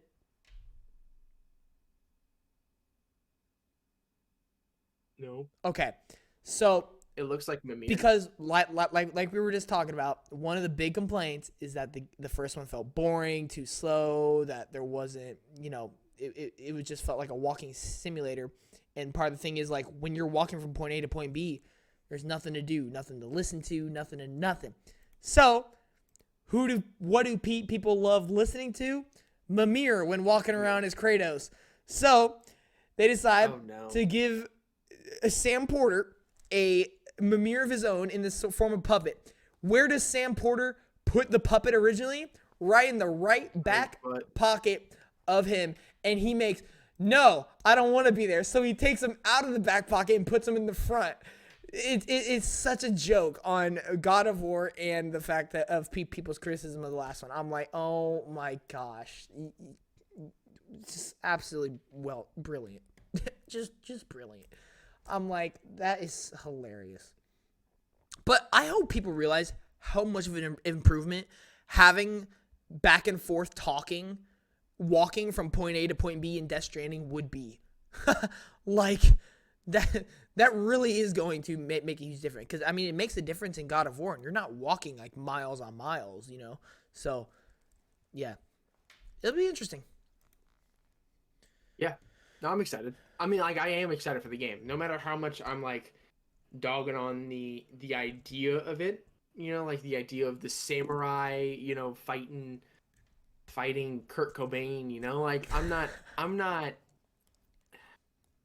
that not my 2024 bingo card by any means, but like Well, you're right. It's not I because it's like it. 2025. That's what it is. I'm gonna get violent. I, uh no, but I mean it looks, I mean the scenery, oh my gosh, the environment looks so crazy. I can't get over that I moon mean shot. the hand, no, the hand you were talking about earlier, Yeah, the massive hand, and then the hands on the lady too. Oh my yeah. gosh, it all looks so Oh cool. yeah, the I'm little super like excited. the little neck hands that everyone has now, dude. I love them, but they're so weird. But it's cool. Like They're so weird, but it's it's so awesome. clever. Like it's just, bro. uh. Anyway, all right. I could feel like I could be yapping about this game for like another hour. So Yeah. we're gonna move on. Yeah. I'll let you choose the next one. Go ahead. The one that I'm surprised we haven't talked about yet, Rise of the Ronin, dude. Oh yeah. Quite literally, we have Okay, not talked so about that at all. I've come to a conclusion on what this game actually is. Have you now? It is Ghost of Tsushima Ghost of Tsushima 2. mixed with Sekiro Yeah. mixed with you're gonna laugh, but as soon as I tell you, you're gonna be like, you know what? I see what you're talking about. Are you gonna Just say Assassin's Cause. Creed? Just Cause. Just cause. Interesting. Bro, the way he grapples and then activates his wingsuit to like gain that momentum off of there, and the way he grapples towards enemies or pulls enemies, and then he shoots, bro. It's straight. And then and then he's got like flamethrowers and everything, bro. It's Just Cause meets Ghost of Tsushima meets Sekiro. I'm telling you, like I could not Interesting. help but see Just Cause in it. But hey, Interesting. I like that. I like that observation. yeah. Um, But go I ahead and definitely didn't talk. see that. Dog, it looks so good. I mean, this has been one of my most hyped games of the year. Like I've been waiting for this game to. I forget. I woke up I woke up in a daze dreaming about that game, and I texted John being like, "What was the game with the samurai with the revolver?" Because I could not remember the. Do you remember that? I do. I do remember. And I was like, I I was was like, wondering, I'm like, why is he asking me this? Like, there was random, but I was like, I know what he's talking about. But, yeah. like I genuinely was like, thinking about it. I literally had like dreamt about it, and then I thought about it, and I was like, oh yeah, I can't wait for that game. What was that game's name again? But I mean, it looks like Ghost of Tsushima. It really does. Yeah. I mean, you can definitely tell there's like, I don't know if it's inspiration, but if it is, go for it, man. It looks so good. It looks so good. I I'm sorry. cannot wait to get I'm my re- hands I'm on re- this in March. rewatching it. Another thing that's so Just Cause. In Just Cause, you're either able to jump out of a car or jump into a car out of like nowhere. Bro hops on a horse out of nowhere. Me for real. Like, I'm sorry. Yeah, continue. No, no, I no, I definitely cannot wait for this game to come out. I mean, March cannot get here any Less than faster. 2 months, Like bro. stop. You're so right. Oh, It's dude. gonna be crazy when that game. I'm literally. It's not gonna dethrone Baldur's Gate, but it's gonna be fun. Oh yeah. Like I cannot wait for that game, man. It's gonna be so cool. Um, but yeah, I mean, it looks good too. Like I mean, graphics wise, it looks pretty freaking good. Like you cannot sit here and tell me that you don't think this game looks pretty. I cannot wait for it to be like it looks like it looks like Ghost of Tsushima. It reminds me Yeah. of Ghost of Tsushima so much. And I really want I really want it. Hopefully it has like a photo mode. Kai would go crazy for that. But Oof. I want it to have a photo mode or anything. I cannot wait. Oh my gosh, dude. Yeah. That's gonna look so good. What are your thoughts on that? Oh, dude, I'm right on with you. I'm hyped. This is just right up my alley. Like, I personally, Wo Long Fallen Dynasty was one of my favorite games of last year. This is made by the same studio behind that. Sekiro is my favorite Souls game of all time. It looks like that. Ghost of Tsushima is my favorite game of all time. It looks like that. Just Cause 4 is one of my favorite games of all time. It now looks like that. I think people can probably see the picture I'm getting here. This looks like it's just like that, you know. It looks like him. This game is him. This game is him. Yeah. I'm very excited. I really can't say I don't like anything I've seen about this game. Like the production on it, like even some of the cutscenes that they showed, or some of the set pieces, and it just looks like it looks like this is gonna be Team Ninja's biggest and like highest budget game. Honestly, like it really does look so good. And this is a great example of a great name, ladies and gentlemen. This is a name when you read it and you say it, you're like, I like that game. Rise of the Ronin, bro. Come on. Instead of on the beach. On the beach. Oh man. Yeah, I love it.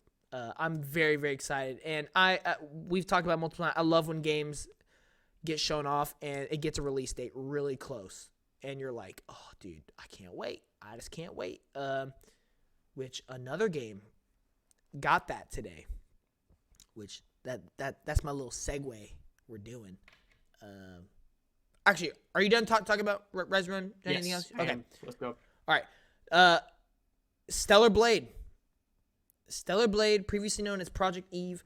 I also think this game looks really, really good. Last week I said I'm really excited for it because I'm a huge Devil May Cry fan. And it looks like Devil May Cry mixed with Bayonetta and Nier Automata. And it continues to look like that. But this time, they showed a lot more story, a lot more of the character, a lot more of its like actual like RPG elements. It showed a lot more of its gear system, its skill trees, and I actually think this game does look really, really good. And I'm very, very excited for it, and we're getting a release date, April 28th. So, again, under 3 months away, just like Rise of the Ronin. I like what PlayStation's doing here. They are announcing games and releasing it 3 months after its big reveal. And I think that is awesome. They should do that way more often. Every company should do that way more often. I ain't gonna lie, because now I'm super hyped to get my hands on it. Because now instead of seeing it and be like, all right, I can't wait to see more of the game. Now I'm like, okay, I just can't wait to play it. But yeah, I really did like it. This trailer I think was really well done. Honestly, out of all of the trailers, this was my favorite trailer of the night. Like in terms of the trailer music, the trailer editing. It reminds me of Xenoblade Chronicles 3 trailer where like the music hits so hard and the things they're showing in the trailer, you can just see like it means something in the story and the gameplay is so cool. The trailer really hit hard for me. And so I really did enjoy the trailer, and I'm again looking very much forward to finally playing Stellar Blade April 28th, right? April 28th. I think that's right. April 28th. I think so. Let me double check real quick. But yeah, what are your thoughts on it? I don't know if you've ever talked about this game, low-key. One of the games of all time. One of the games of all time? April 26th. Sorry. Little correction there. 26. I will be honest. Do it. Be honest. We like honesty. I'm not super excited for it. Fair. It's I don't know. I just don't think it's my kind of game right now. I just don't know that yet though. I really don't know what the vibe of it really is yet. You know, like Yeah. I know the story and everything. Like I know like kind of the gist of it. Yeah. But it's still we're still kind of in that kind of know what it is, kind of don't. And Yeah. I just really need to see more gameplay. I just need to see gameplay. I need to see like I need to get a good like 15 minutes, you know? Like I don't Yeah, I was just about to say, this seems like one of those games where, like, you need IGN to post, like, first 15 minutes of gameplay, you know, like, so you can, like, really see, like, what the heck you're getting into. Because right now, I mean, really, this game is completely built on comparisons. Oh, it's like Devil May Cry. It's like Bayonetta. It's like Nier Automata. Or it's just built on the fact that she's a baddie. I mean, that's, you know, that's kind of what we're going on. X. But yeah. I made some funny comments during my reaction. I forget what it was, but I was like, stuff like, you know, all obvious jokes aside, let's talk about the obvious. It's like stuff like that. It was funny. I had a good time, but yeah, it's good. But no, bro, that's all right. I mean, look, not every game's gonna be for us, bro. Not every game's gonna be for everybody. That's just how it is. But yeah. I mean, what do you have to say about it? What do you have to say about it? Like other than what you already have? I mean, I don't know. This is a weird one because I originally, when they first showed the Project Eve trailer, because it was originally titled Project Eve when they first showed it, I thought it looked cool. But you could, I mean, it was pretty obvious everybody was kind of just looking forward to it because of the main character. And by the way, the developers know what they're doing, by the way. And then they showed the game again with its actual name, Stellar Blade, and I was like, okay, you know what? I could see how this could kind of be cool.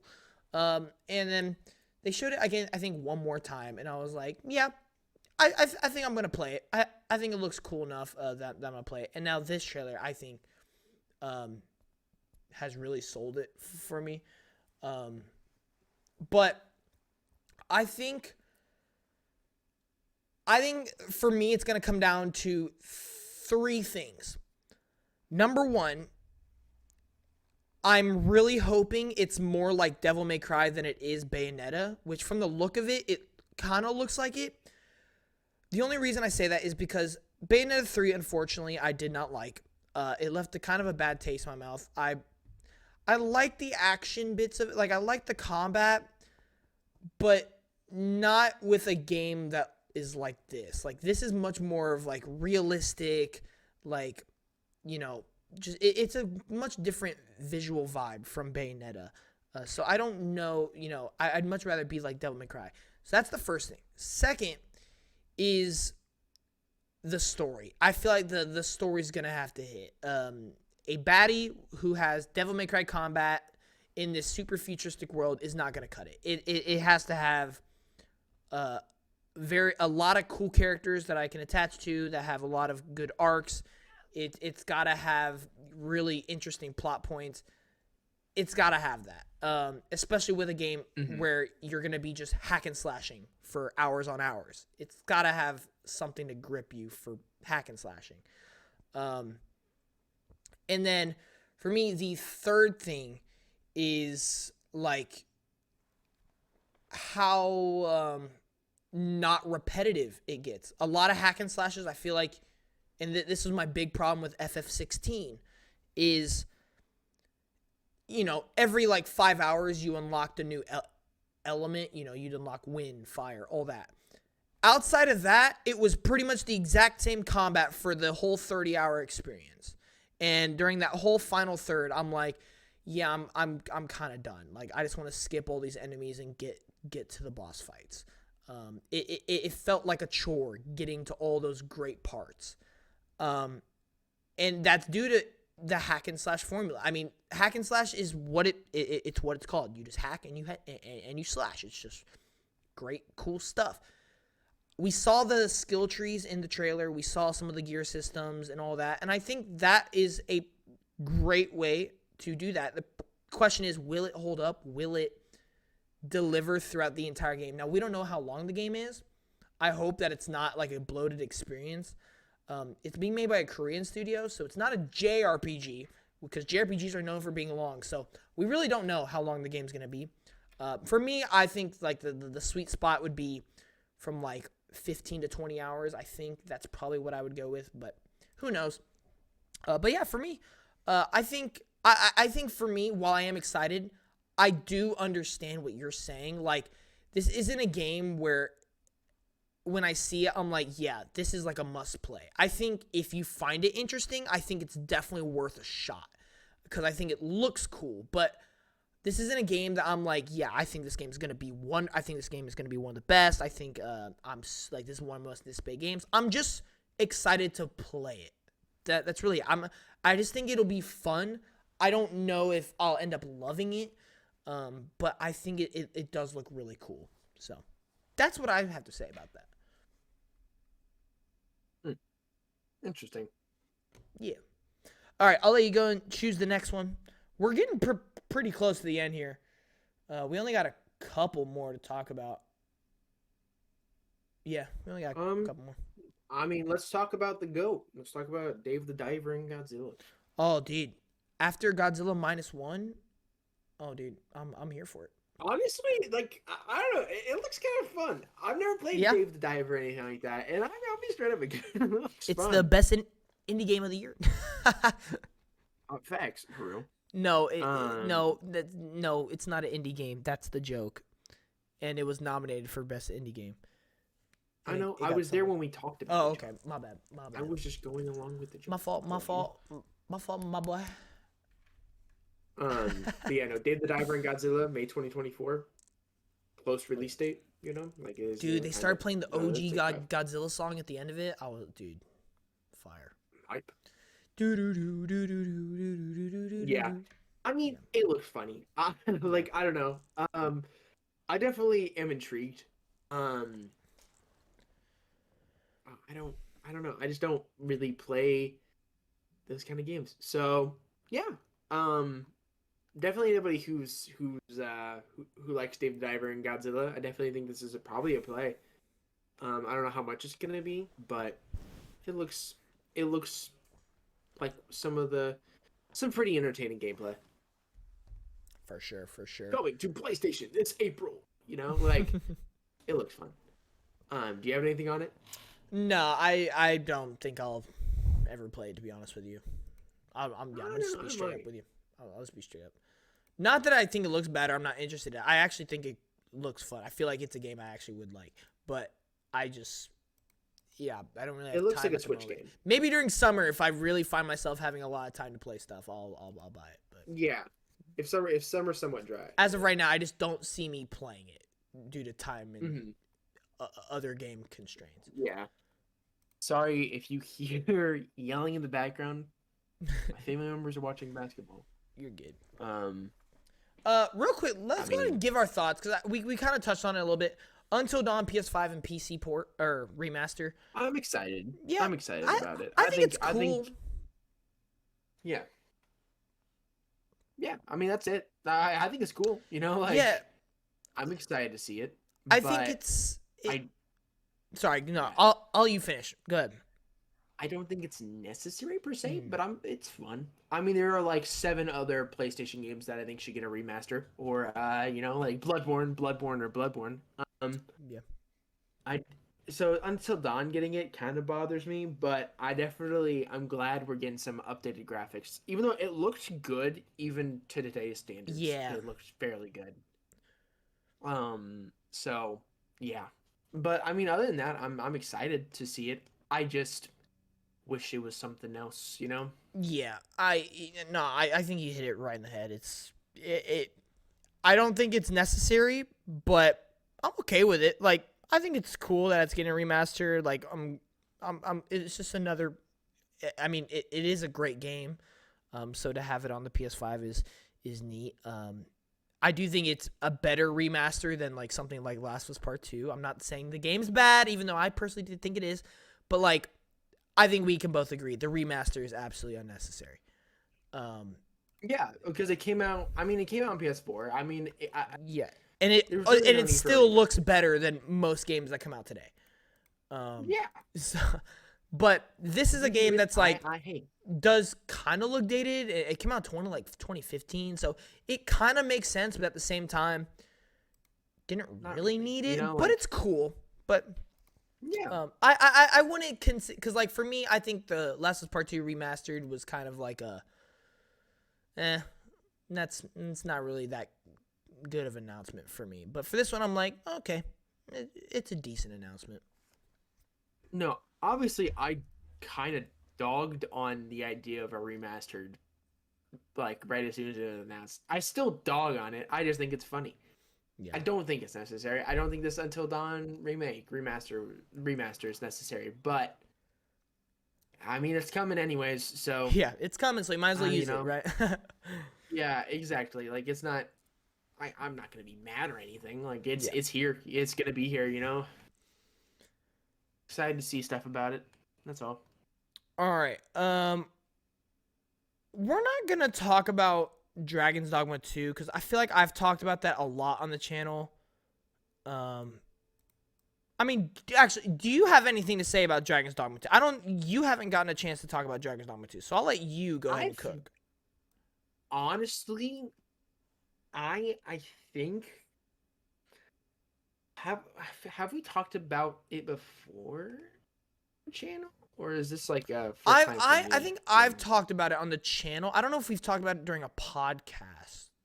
I'm trying to remember the very first episode of that I did solo. I talked about anticipated games of 2024. I think I talked about Dragon's Dogma 2. I don't know how much I talked about it, but all right, let's just go ahead and talk about it because yeah, we're here now. But yeah, what do you think of it? Like, where are you sitting on it? I think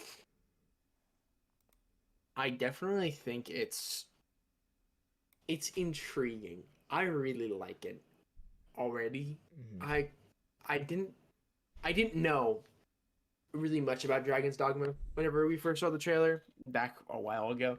Yeah. But now after, watching the trailer and, going back and seeing the way the magic and just the way the world is built, I mean, obviously, well, whatever you want to say about me, it reminds me of Baldur's Gate 3 a little bit. Gives me that D&D vibes. I am all here for it, though. I am never going to turn down anything that is D&D related. Unless it is from Wizards of the Coast, then they can go suck at that one. But yeah, I mean, it looks. I might have to give Dragon's Dogma 1 a try because I've never. Ooh, I yes, mean, you the do. world just looks so fun. Yes, you do. Looks so fun. The graphics look fantastic. The magic. I can't get over the magic. The magic looks Yeah. odd, and I love it. Do me a favor. Definitely. When I'm talking about it, I want you to look up a video. Dragon's Dogma 2 Talos. It's a 2-minute trailer. It was a trailer that released a couple months back. I guarantee you are going to love it. Okay. But yeah, you can go ahead and start talking about it then. So yeah, I love the first game. And I think this just looks like it's taking it to a whole nother level. We did kind of get some bad news on the game recently, but I've grown to actually not take that news as that bad. It's as of right now, it only is going to have a 30 frames per second mode, which is really unfortunate. But there have been games like A Plague Tale Requiem and Starfield that once I actually started playing, I was kind of okay with it. I was like, oh, it's not that bad. Like, do I wish I had 60? Absolutely. But I can live with it. And then the only other bad thing, now this one actually does bum me out, is that it's only going to allow one save file per like character, which is kind of annoying for a game that is based on classes. So yeah, that is quite unfortunate. But other than that, gameplay looks stellar. Visuals look stunning. I'm sure the story's gonna be great. That's the one thing we really haven't heard much of, but yeah, I'm sure it's just gonna be more of one. Just again, yeah, I really am excited for this one. I'm really curious how this game's gonna land. I think it's gonna do great, but I don't know. We'll see. I'm very excited. Very, very excited. What Christian is watching right now is one of the coolest things I've seen in a long time, and that is there's this giant monster called Talos in the game where basically they've explained Dragon's Dogma 2 as there are no scripted moments in the entire game. There is no moments that are supposed to happen in the game. Everything is reactive in the environment and the world. Yeah. And so, but basically, Talos is a big giant that could just appear in your world randomly, and you will randomly have this big boss battle. It's not scripted. Anything could happen during it, or it could happen at any time. And I think that is awesome. First of all, the fact that that's how the game's going to work is awesome. But second of all, that whole Talos boss fight looks sick. Like, it looks awesome. Terrifying. Yeah. So I'm very, very excited to do that. No, that looks awesome. I'll be straight up. That looks pretty cool. I didn't realize what game we were playing. You know, like that looks awesome. Yeah. The very Shadow of the Colossus vibe. That's actually what I was literally about to say, that it reminds me of Shadow of the Colossus just a tad bit. Because it does. I mean, it really does remind me of Shadow of the Colossus, and I really dig it. I think it's awesome. Yeah. But yeah, I mean, yeah, that looks awesome. I'll be straight up. That is that's definitely doing its job and exciting me for the game. Yeah. Yeah, because like as soon as I saw Talos walking out, I'm like, what? God, yep. Well, like, so Dragon's Dogma, like, the whole, like, thing that makes the game special compared to other, like, fantasy RPGs is that you're fighting big mythical creatures, but you're able to climb them. So, like, you're able to, like, grab, so, like, there could be a griffin flying above head. You could, like, jump off a cliff and grab onto the griffin, and then randomly you're having a boss fight in mid-air. So that's, like, really, really nice. Cool. So... yeah, with modern technology, I can only imagine the things they're able to do with just random encounters that can just happen out of nowhere. So, yeah. Super looking forward to this game. March 22nd. You know what else comes out March 22nd? What? Rise of the Ronin. So that is going to be a awful day for everybody because you're going to have to choose between Dragon's Dogma and Rise of the Ronin. Well, I know what I'm choosing, but like... yeah, unfortunately, I know what I'm choosing as well. Rise of Ronin. Yeah. I'm sorry, Isaiah, if you're watching this, but Rise of Ronin is it's just up my alley. It's like, I literally said it when we were talking about all the games that I love combined, put into one. It's basically what that is. Like, it's made for me. I can't. I kind of just have to. But you best believe I'm going to limit myself to only like 5 hours of Rise of Ronin, and then I'm going to jump to Dragon's Dogma 2 for a couple hours. And then repeat the next day.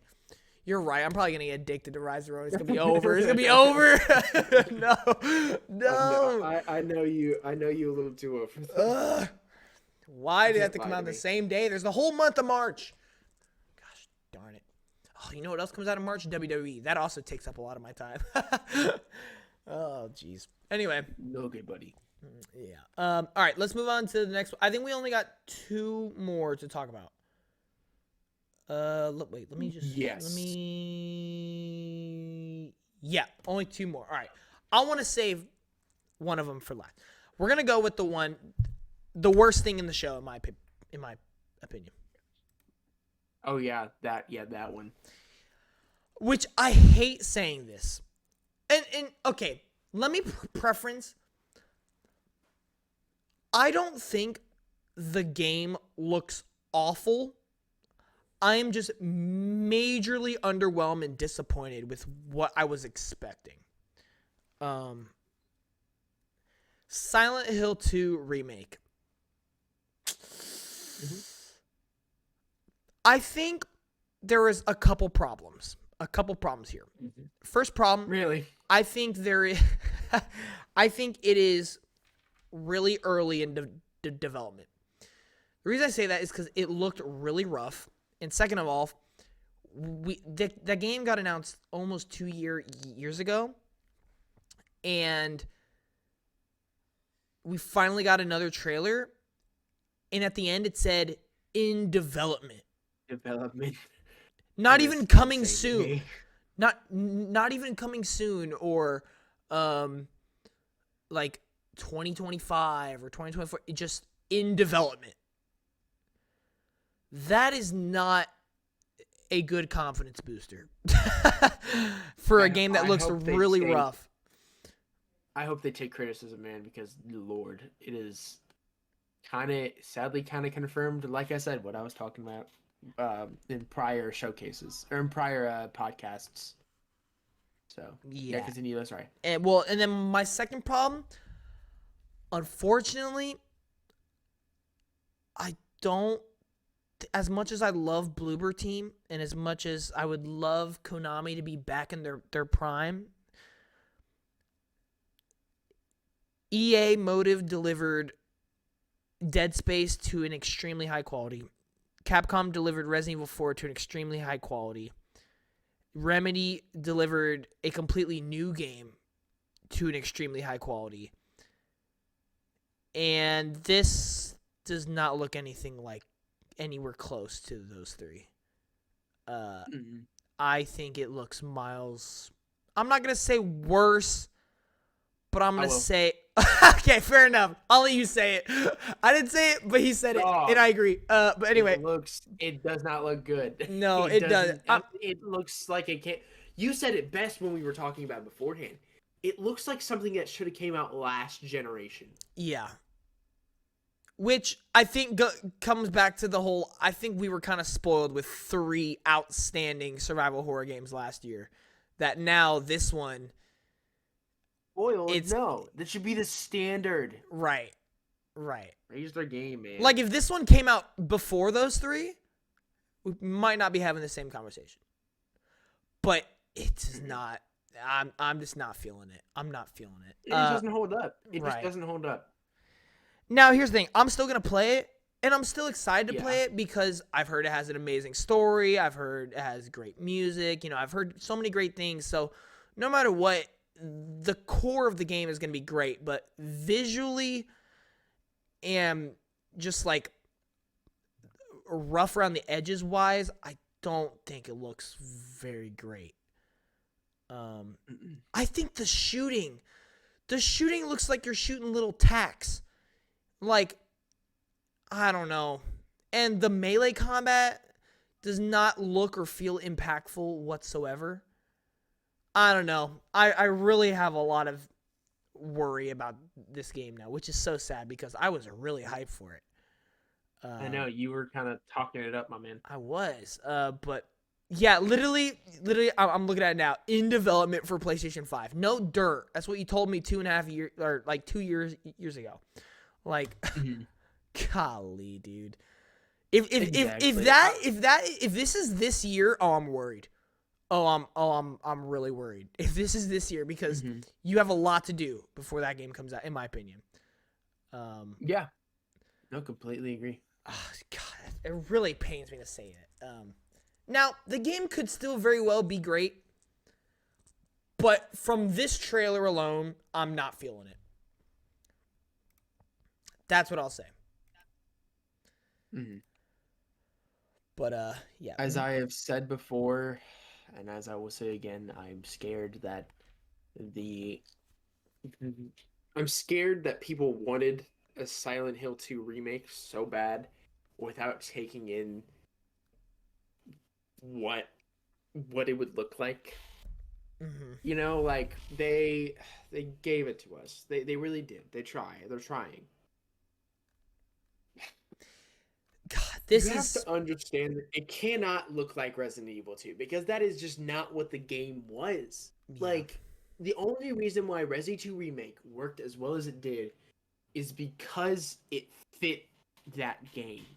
The fixed camera was scary, but it wasn't. I mean, it's a shooter. Like you have to shoot. Silent Hill, you can't have it look exactly. I mean, it looked like a knockoff Resident Evil 2. Like Yeah.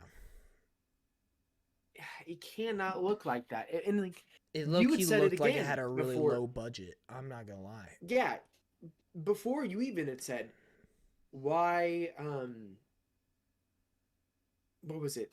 You why were you not scared throughout that entire trailer?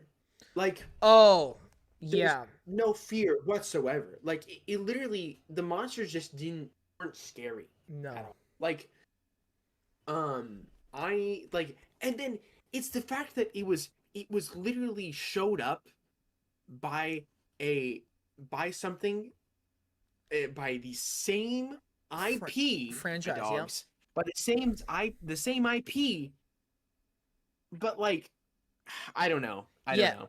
I don't know. What Christian's saying is this game was shown right after they announced Silent Hills The Short Message, which we just talked about looks really, really good. And then they showed this, which is what that game is branching off from. And it looks worse. Like, I don't know. I'm really, like, this one pains me. This one really pained me because two things. Oh, that's the other point I brought up. Bloober Team released The Medium back in 2021. January of 2021. That game looked great. That game looked beautiful. It was awesome. Like I would compare that to like Resident Evil 4 and like Dead Space. That looked really good. If you showed me this game, I don't think that's the same studio. It looks worse than their last project that came out 3 years ago. 3 years ago, you should have better technology. You're back behind Konami. You should have a bigger budget. And it looks lower and worse. I don't understand it. I really don't understand. I'm praying to God this is just because it's still really early in development. Because if it's not, oh no. Oh no. I'm really worried. But yeah, man. I don't know. We'll see. We'll see. And you know, I've never played Silent Hill 2 or really any Silent Hill, so I don't know. I really don't know how to feel. Now, here's what I was about to say, which I hate the fact I'm about to say this because I wish I never have to say it. You know that whole thing of like the whole argument a lot of people online make of why is this game being remade? Don't touch it. It doesn't need a remake, or the original will always be better. There's no point in doing a remake. You know that argument? Mm-hmm. Well, almost with every game, I tend to disagree and be like, well, you know, if you haven't played it, then that's nice. Or, you know, I mean, it's newer technology. It's going to look better. You know, it's probably going to feel better. I haven't even played the original, and I almost wish this is what wasn't a thing anymore. Like, Yeah. I was not wowed by it whatsoever. Yeah, this is the first time where I'm like, yeah, you maybe should have just left that alone. And that's tough. Like, I feel like a jerk saying that, but it's the truth. Yeah, it sucks admitting that. Yeah.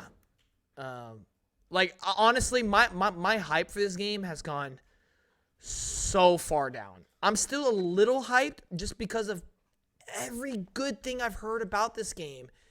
And I know at the core of the game, it's still going to be that. But for me, actually experience playing it, my hype level is going far, far down. And yeah, that's really sad. Luckily, that is the worst thing of the show for me. I mean, and there was Foam Stars and Helldivers 2 in this show, and somehow Silent Hill 2. Oh, what happened? What happened, man? Oh, jeez. I really think something messed up because they announced the game and they announced it was supposed to be 2023. And then obviously it got delayed. And then at the end of last year, Bloober Team made it like a big post, like social media post that they can't announce or show anything about the game because they have to wait on Konami. That what kind of studio makes a post like that? Oh, we're waiting on our pub publisher. That's weird. So I really think something's going on with this game because now after this showing in development for PS5, wow, awesome. It looked rough. I think something took a turn for the worst because they had a release date that didn't happen. Then we have weird posts, and now we have a really rough looking trailer and no release date. The weirdest thing in development for PS5. I don't know. It's weird. It's really weird. But yeah, anything else you need to add on that? No, not really. Alrighty. Well, then let's talk about the next thing, which for me was my second game of the show, right after Death Stranding. And I know that probably comes as a shock to you. Maybe. I don't know. Well, I don't know. What are your thoughts on my statement I just made? I agree. Oh, okay. That's not what I was. That was not what I was expecting. Now, see, here's the thing. I say second game of the show because while I mean it's pretty obvious, Rise of the Ronin is in my top 5 most anticipated games right now. Judas is not, but I already knew I was sold on Rise of the Ronin, so I just got even more sold. Like it just more excited me. Judas is something I was not sold on, and this wowed me. Like this soul, I'm ready. Judas is from the creators of BioShock, and I think it looks fantastic. I think it looks fantastic, dude. Oh, I mean, let me just click on this trailer real quick so I can watch it and talk. But go ahead and you talk about it a little bit. It's it's kind of it's weird looking. Um, I don't even really know where to start, I guess. Because when did we hear about Judas to begin with? Have we heard about Game Judas Awards before? 2022. Yeah. I was there. I was there when it was announced. It was awesome. Yeah, you were there. Because what happened, right, was it popped up the studio icon, the little like campfire like logo ghost story, and everyone was like, what is this? And it's because it's a newly formed studio from the creators of BioShock. No one knew that. So the little logo popped up and then it said from the creators of boom BioShock, and the arena lit up when it did that. It was pitch quiet and then it said BioShock and everyone blew up. And then yeah, it showed its first trailer and everyone was like, "Oh yeah." It definitely looks like yeah. BioShock. Yes, it does. I mean, it does. You cannot sit here and tell me Yeah. that it does not look. I love the art style. The main woman looks like Elizabeth. Yeah. Or whatever her name is from BioShock. Like it's crazy to me. I don't know. I'm excited to see what they do with it because BioShock is it's a very controversial game series in my opinion. In my opinion, it is. Because BioShock 1, amazing. I love BioShock 1. Oh yeah, it's one of the best games of all time in my opinion. Yeah, BioShock 2. I mean, it's one of the sequels. I think it progressively got worse in my opinion. And then BioShock Infinite was, I don't know. The ending was great. You could say that. Yeah, I definitely think the twist from BioShock Infinite was insane, and like the fact that BioShock Infinite does, I guess, almost mirror BioShock in a way, if that makes sense. I've watched a video. I forget who it was, man. So like this is not an idea of my own, really, but like it definitely has informed my opinion. that I think I really like what they tried to do with Infinite, Yeah. and then they whiffed it with the combat and everything. And then, uh, with this Judas game coming out, I'm hoping that this is redemption. I really am hoping that this is like, hey, we still got it. Like we can still make a good game. Um, it looks solid. It does. It looks like BioShock. Yeah. I mean, I'm excited to see what it. I mean, it looks cartoonishly gory, if that makes Yeah, sense. I There was love the it. scene that I remember the most is the skeleton hand getting like the skin reformed back onto it. Like Oh it was the main yeah. character's hand. They were like Yeah. healing it, and it was like the skin was like bubbling back onto the finger. It like, freaked me out, but it was so cool looking. Uh, I can't wait to play it. In all honesty, Yeah. definitely excited. And I honestly think this looks like a game that would be a PS5 game for me. Oh Like, yeah. cause is it just PS5 No, or it's is on it? everything, I think. Yeah, cause like it definitely looks like a game that I will play on PS5. I think it'll dual sense. It'll look and feel good. Um, I don't know, man. It's definitely got their signature trademarks. So I'm excited. I'm excited. How about you? What is Well, your let me ask you because I actually haven't played it. Outer Worlds. To me, this looks like kinda Bioshock mixed with Outer Worlds. kinda not really, Okay.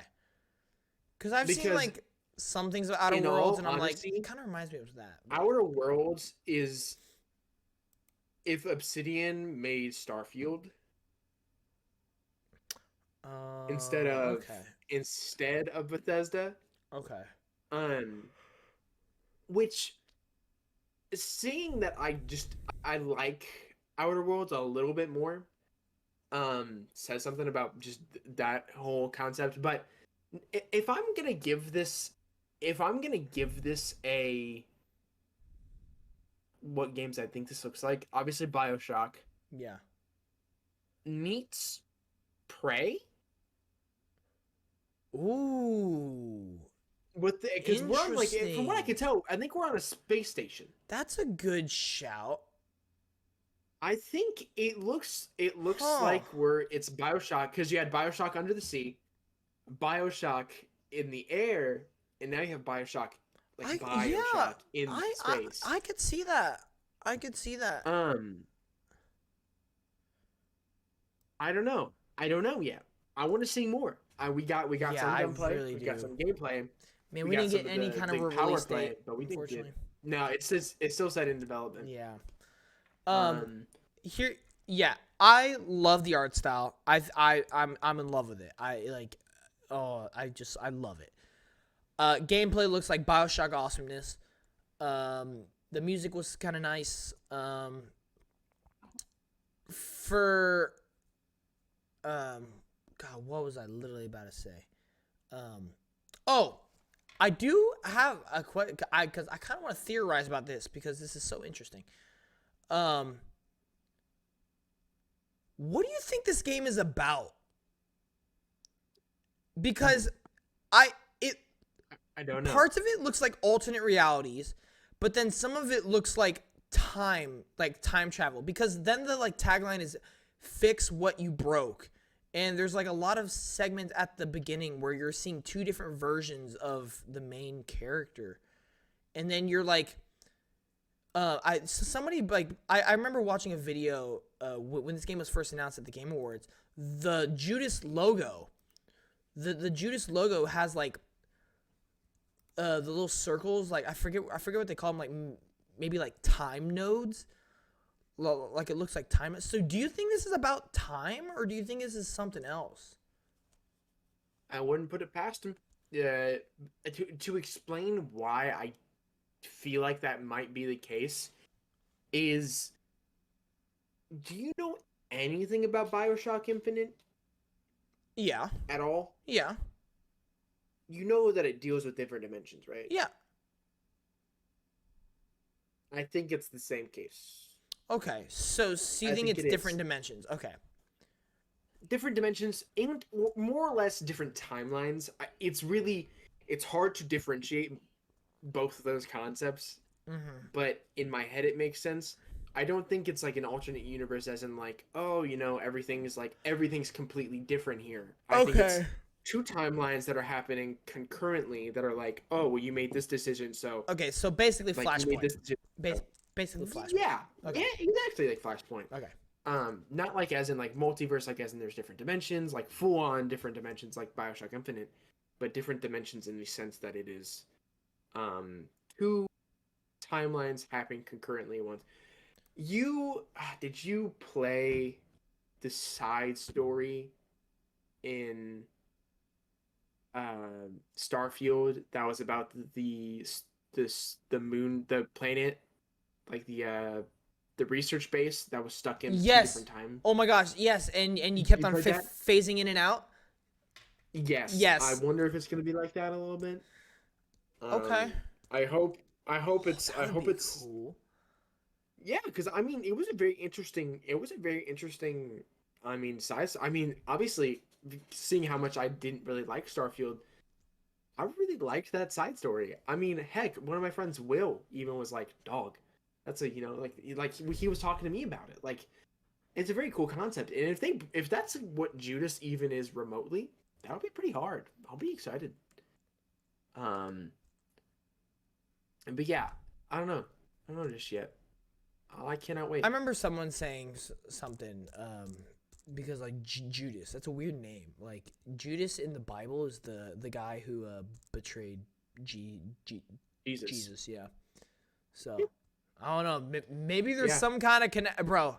I'm very interested in this game. I really am. Hmm. I'll speculate more whenever there's more Right, out. right. I just think the whole fix what you broke tag is so interesting. Well, I I could definitely see it being about, fix going back in time and fixing what you broke, Yeah, and then dealing with the consequences of changing the timeline. So, yeah. Well, so yeah, I don't know. I think we'll have a twist ending like we always do in in this developers kind of games. But yeah, awesome. I mean, I'm excited for it. I can't wait. It'd definitely be because I was kind of too young to like really play BioShock and BioShock Infinite like Yeah, I want to go back with and I play guess the BioShock. perspective that I have now. So like I wasn't able to get into it because I was like goo goo gaga whenever it came out. Right. But with this, I'm hoping to put everything into it and experience the story for the first time. Yeah, for sure. Well, that about But does yeah, it for the state of play. Like I said, there was a lot of good games, man. I mean, we legit just spent like well over an hour talking about all these great games. Unfortunately, one bad game, but um, man, out of all the games, who would have thought Silent Hill 2 would be that bad? That's unbelievable. I'm so ticked off. Like that actually is it's such a annoying. downer. That Yeah, is it's such a annoying. downer. But I hate I and like I'm not gonna say it to you, but I hate that I was kind of right. Yeah, you're You right. know, I hate that. Yeah, I mean, flashback or I guess rewind back to what like I think last podcast whenever the rumors of a state of play were coming on and everybody like you said Silent Hill 2 and I was like, well about that. Do you know what wasn't here that I was very shocked? Spider-Man 2 update. Uh, yeah, I know. I was definitely shocked as well. I will be honest. Um, Everyone thought Sea of Thieves because was going to get announced for PlayStation. maybe. No, no, maybe it didn't happen. Oh, maybe you weren't watching hard enough. I don't know, man. No, maybe I clicked the wrong video. Hold on. Wait a minute. Let me go find. It's maybe got to be here maybe we somewhere. should see if these, yeah, see if these nuts. That's funny. Yeah. Um, Still no first but party yeah, stuff. no, but It's hey, okay. let's hope for the next state of play after Yeah. this. Let's hope Final for a Fantasy. showcase. rather than State of Play. Yeah, for real. That'd be For hot. real. I would. It would be nice. Yeah. But I will say, man, I was kind of having an okay day. It was kind of a midday. I don't know. I was feeling a little down, and then I came home and watched this, and it got me hyped. So that's always That's good. Yeah. But yeah, other than that, next week we should be able to, or at least I'll be able to give my thoughts on 2 games, hopefully. Suicide Squad Give my and thoughts on the other one. and Silent Hill. On the other one. Oh yes, yes. You guys Boom. can We'll have 3 brand new games to talk about next week. So that's gonna be really cool. And then who Very knows excited, what very kind of excited. news will happen throughout. The next event, Nintendo Direct. It's gonna happen. It's gonna happen in February. I'm calling it. But who knows when that will be. But yeah, next week should just be a normal covering games, news, and all that stuff. So yeah, we'll see you then. Anything else to add? No, I think that's it for me. Alrighty. It was a long one, guys. But thank you for sticking around. We'll see you next one. G.A.M.E.R out. Peace. Bye.